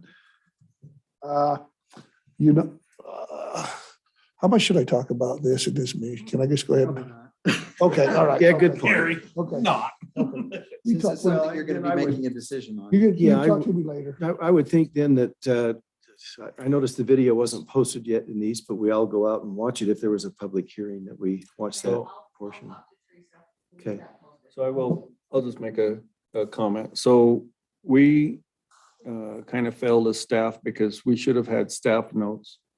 Well, there were staff notes, but we didn't refer to them and I wasn't there and Teresa wasn't there. And Wilf had brought it up, but we didn't, it took, I think there were comments, but once the request was clarified, I don't know that they're relevant to what was going on and we could have really facilitated. So typically when you have an applicant, right, you'd say hey, applicant's going to present and kind of fill in the gaps for everyone and say, this is what we're doing. And that's the part that we didn't provide. And so that's something that we've talked about is make sure that as staff, that we have staff notes and comments that go along with it. They were there, but nobody referred to them. And had we been there, we would have. Well, Able to- I wish I would have taken a look at it before the meeting that night. I mean, I had to get, eventually I got up on the map and pointed, so I could get myself straight on it. Yeah. And then the next day I took a drive, so I could even get a little further straight on it. So, Yeah. but I guess I could say this, that I think by the time everybody understood exactly what was going on, Yep. the objections probably, I think, diminished, went away. So, Yeah. and that's as far as I'll go with it, but Yeah. Concerns are the same, you have concerns, but we can talk about it when it comes here, Yeah, about because- what the proposal was. you're going to see why the objections went away. I think That's important to know that it was favorably Yeah, considered. yeah, yeah. Okay, that's all we need to worry about right now. And lastly, Chair and Vice Chair, of the Planning Commission, did they decide that? Yes, they did. They said Nate McClellan is still the chair. Okay. And the vice chair, it was interesting, it's still Jim Brown, right? Is that, yeah. They made a nomination to someone else and he said, no, thank you. So Well, good. So it continues as is. Do we ratify that? do we ratify that? Yeah, no, that's their choice. Okay. Good report. Thanks, Tony. What's Will's last name again? Summercorn. I keep, why do I want to say peppercorn or? Late summer is close, right? I like, not late summer, Wilson. He's sharp. Yes, he's the best. There is no better. So I think you're going to see quite a lot coming to you eventually, Dave. Yeah. Better listen up. Huh? Pay attention. Okay. We are all ready. Real quick, Yeah. the video, we'll bring the video next time. So there was some questions on the ordinance tonight. I'm going to ask you a question, just from your knowledge of things. There are two philosophies in the United States regarding municipalities and whether or not they ought to be able to pass laws by themselves and what kinds of laws they ought to be able to pass. One is called the Dillon Rule. And the Dillon Rule is a rule that says, unless the legislature tells you what to do expressly, you can't do it. So every time you figure out what you want to do, you might have to go to the legislature to get it changed. That's the Dillon Rule. There's another rule called the Hutchinson Rule. And that rule says, whatever the state doesn't specifically govern, you guys can govern yourself. You can put in the state statute, you can pass a statute to that effect. So just guessing from what we've talked in the past, what you've seen as you practice, what are we? A Dillon Rule state or a Hutchinson Rule state? Hutchinson. Okay, definitely Hutchinson. For now. And we defend that adamantly, don't we, Tony? Every single year. And every single year you get a little more preemption by the state is what you get. Until eventually, hopefully, it never happens, but then eventually they could take that away from you. One of the aspects of taking it away, and I won't get into that tonight, are these MIDAs, these Utah Lake Authority, these Point of the Mountain Authority, this Inland Port Authority. These are groups that they're creating that actually incorporate all of the powers of a municipality, but give it to somebody else, usually state legislators and even citizens. And they eliminate the local leaders. And so that's a danger that you got to watch for, because it's kind of coming down the road. MIDA was, anyway, I won't get into that, but let's talk about ordinances just for a second then. So you can essentially develop an ordinance to do anything the state doesn't prohibit you from doing, or anything that they haven't preempted you from doing, right? Mhm. And that ordinance comes in the form that you see every time Denise types it up, ordinance form, and it has a title, and it has 4 specific things it has to have on it. The first thing is it has to have a repealer, because you want to repeal the original ordinance is what you want to do. Or you want to repeal whatever part of the original ordinance that you're amending. So that line will always say, we hereby repeal ordinance number such and such, or a part of ordinance number such and such, subsection such and such, and any other section of the code that may be inconsistent with what we're going to do next, which is the enactment. And then the next piece is called the enactment. And that's, you have to have one of those in there, because if you're going to take it away, you got to give it back again. You got to put it back in place again. So the enactment is you enact the ordinance to read as follows, and that's where you put the body of the ordinance is right there. Now, the third piece of that is the severability clause, which we talked about. And what happens is if a piece of an ordinance comes up to be unconstitutional or is challenged by a court and the court says, this piece is no good, you can't have and dictate an excessive exaction, for example.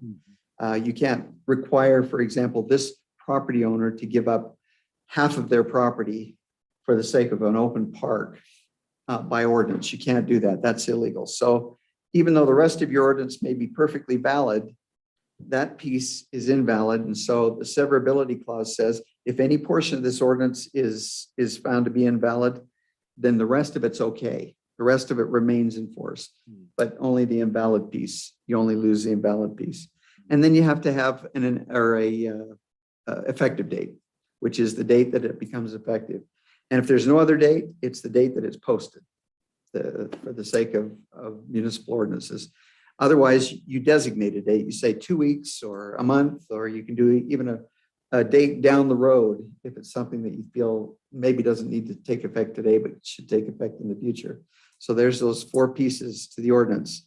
And what happens to them after that? Well, they go through a grinder and the ordinance comes out on Denise's end looking just beautiful, and she codifies it, does what they call codification. She takes that enacted piece in the middle and she'll put it in a codification in the book as a codified piece of the book. And that's what we maintain. The state of Utah does the same thing. They have the raw ordinance, which is what you get every week, where it says ordinance at the top with the title. And then you'll have the codified version, which Denise keeps track of. And in her tracking system, she can actually tell you at the bottom of each ordinance when they were amended. And that's very important because you may have somebody come in and say, well, I got my subdivision approved way back here. And so this ordinance applied, this ordinance doesn't, this new one doesn't apply, the old one does. And so you'll be able to go back and take a look at, because of the way she codifies it, you'll be able to go back and take a look at the changes. So that's ordinances. That's the way they're, and what's the limit of what you can do? There really isn't a limit for you in the passing of ordinances. And what's the standard for passing those ordinances? Well, the limitations are they can't be unconstitutional, right? Or contrary to state law, those 2 things. And they can be on just about any subject to choose. And the standard for your passing an ordinance, and this is the reason almost no ordinance ever is found to be improper in the state of Utah. It's because Hutchinson says you can pass any ordinance to do anything as long as it's not illegal and unconstitutional. It just has to be, it can't be arbitrary, capricious, or unreasonable. And it has to be in the best interest of the health, safety, and welfare of the community. So in every ordinance, you're going to see a little section called the whereases in the ordinance. And the whereases should put all of the reasons so that you as a council person understand the reason that that ordinance is being passed. That it shouldn't be just brief saying we felt like we wanted to pass an ordinance and here it is. It should be more than that. It should be this ordinance does this, and it has been approved by the Planning Commission, and we're passing this in the best interest of the health, safety, and welfare of the community. And you try and essentially put your reasons, your purpose, and your reasons in that whereas section. So that's ordinances. That's 5 minutes of. So 2 questions then on looking at just our fee schedule that we just passed. We called providing for repealer. It sounded like your repealer activity was more specific. In other words, here's the name and the number and so forth. Providing for, is that just a general statement of what you were describing? So Providing for a repealer? Generally, the repealer will refer to what you're repealing. Right, but ours did not. And so that we probably could tighten that up. Okay. We probably should have looked at that and tightened that up. But we didn't repeal it. But what we did was we amended it. We amended it to add. Okay, then Repeal or amend, whatever repeal is usually referred to when you're going to junk the whole thing. Amend, you can you can actually amend the ordinance. So maybe we really weren't providing for a repealer then. No, Yeah. just an amendment probably. Okay. And then severability, there's the question there. That piece that's unconstitutional, is that severed? Is it apart from that, or is it always still part of the ordinance and just not enforceable? Yeah, it's actually eliminated from the ordinance. Okay, We so have to take it's- it out of the ordinance. It's severed then at that point, that it's determined unconstitutional. And Denise's, the way she puts the ordinances together is really helpful because she puts it together with strikeout and add in. Yeah, I appreciate that. Thank you, And Denise. so you know exactly what's been Highlighted, changed. the red. Highlighted. Yeah, very well done. And that's a real benefit because you know what's going Yeah, on. yeah, You don't absolutely. have to search through and go, you know, Yeah, that work that Wilf was doing was similar. He had struck out what he yeah, would change and then he added in the highlighted or the colored. yeah. So Okay, thank you. that's brief training. If you want more, I can heap more onto that. That's great. That was wonderful. Tony's gonna sleep on that one tonight. Any questions on ordinances? Resolutions are much the same, Okay, except resolutions apply to very temporary things, not to the permanent things. And maybe just say this, one exception to what I just told you about codification mhm, are your zoning ordinances, because they're never placed in the code. Your zoning, not the text, but where you're changing the zone on a parcel of property, mhm. that's not placed in your code book. Okay. That's just an ordinance that remains over here. And temporary things that the city council passes are essentially done by resolution. Those are generally, of course, administrative acts, and the ordinances are always legislative acts. So hope that helps a little bit. And Gary's gonna send out a pop quiz tomorrow morning. We'll bring a video next time. How's that? When I play this at home, can my wife call and I'm like, you just repealed the to-do list. I repealed the to-do list, replaced it with this new one and. She's gonna say, Stop talking to Gary." Whatever I told you that you didn't like, sever it. Yeah, that's right. That Marriage was- would be much more successful with a severance doctrine. don't you No. think? Ty's gonna go home and say, "I just learned about severability." That was the last list. Yeah, contracts. Anyway, thank you. Thanks, For the Gary. opportunity. Well, Thank you. Good So I hope that information, helps. very much. We'll talk about exactions maybe next time or. Yeah, it's been a while. We did that about a year ago, but that needs to be refreshed. And the law has changed a little bit. so. Okay.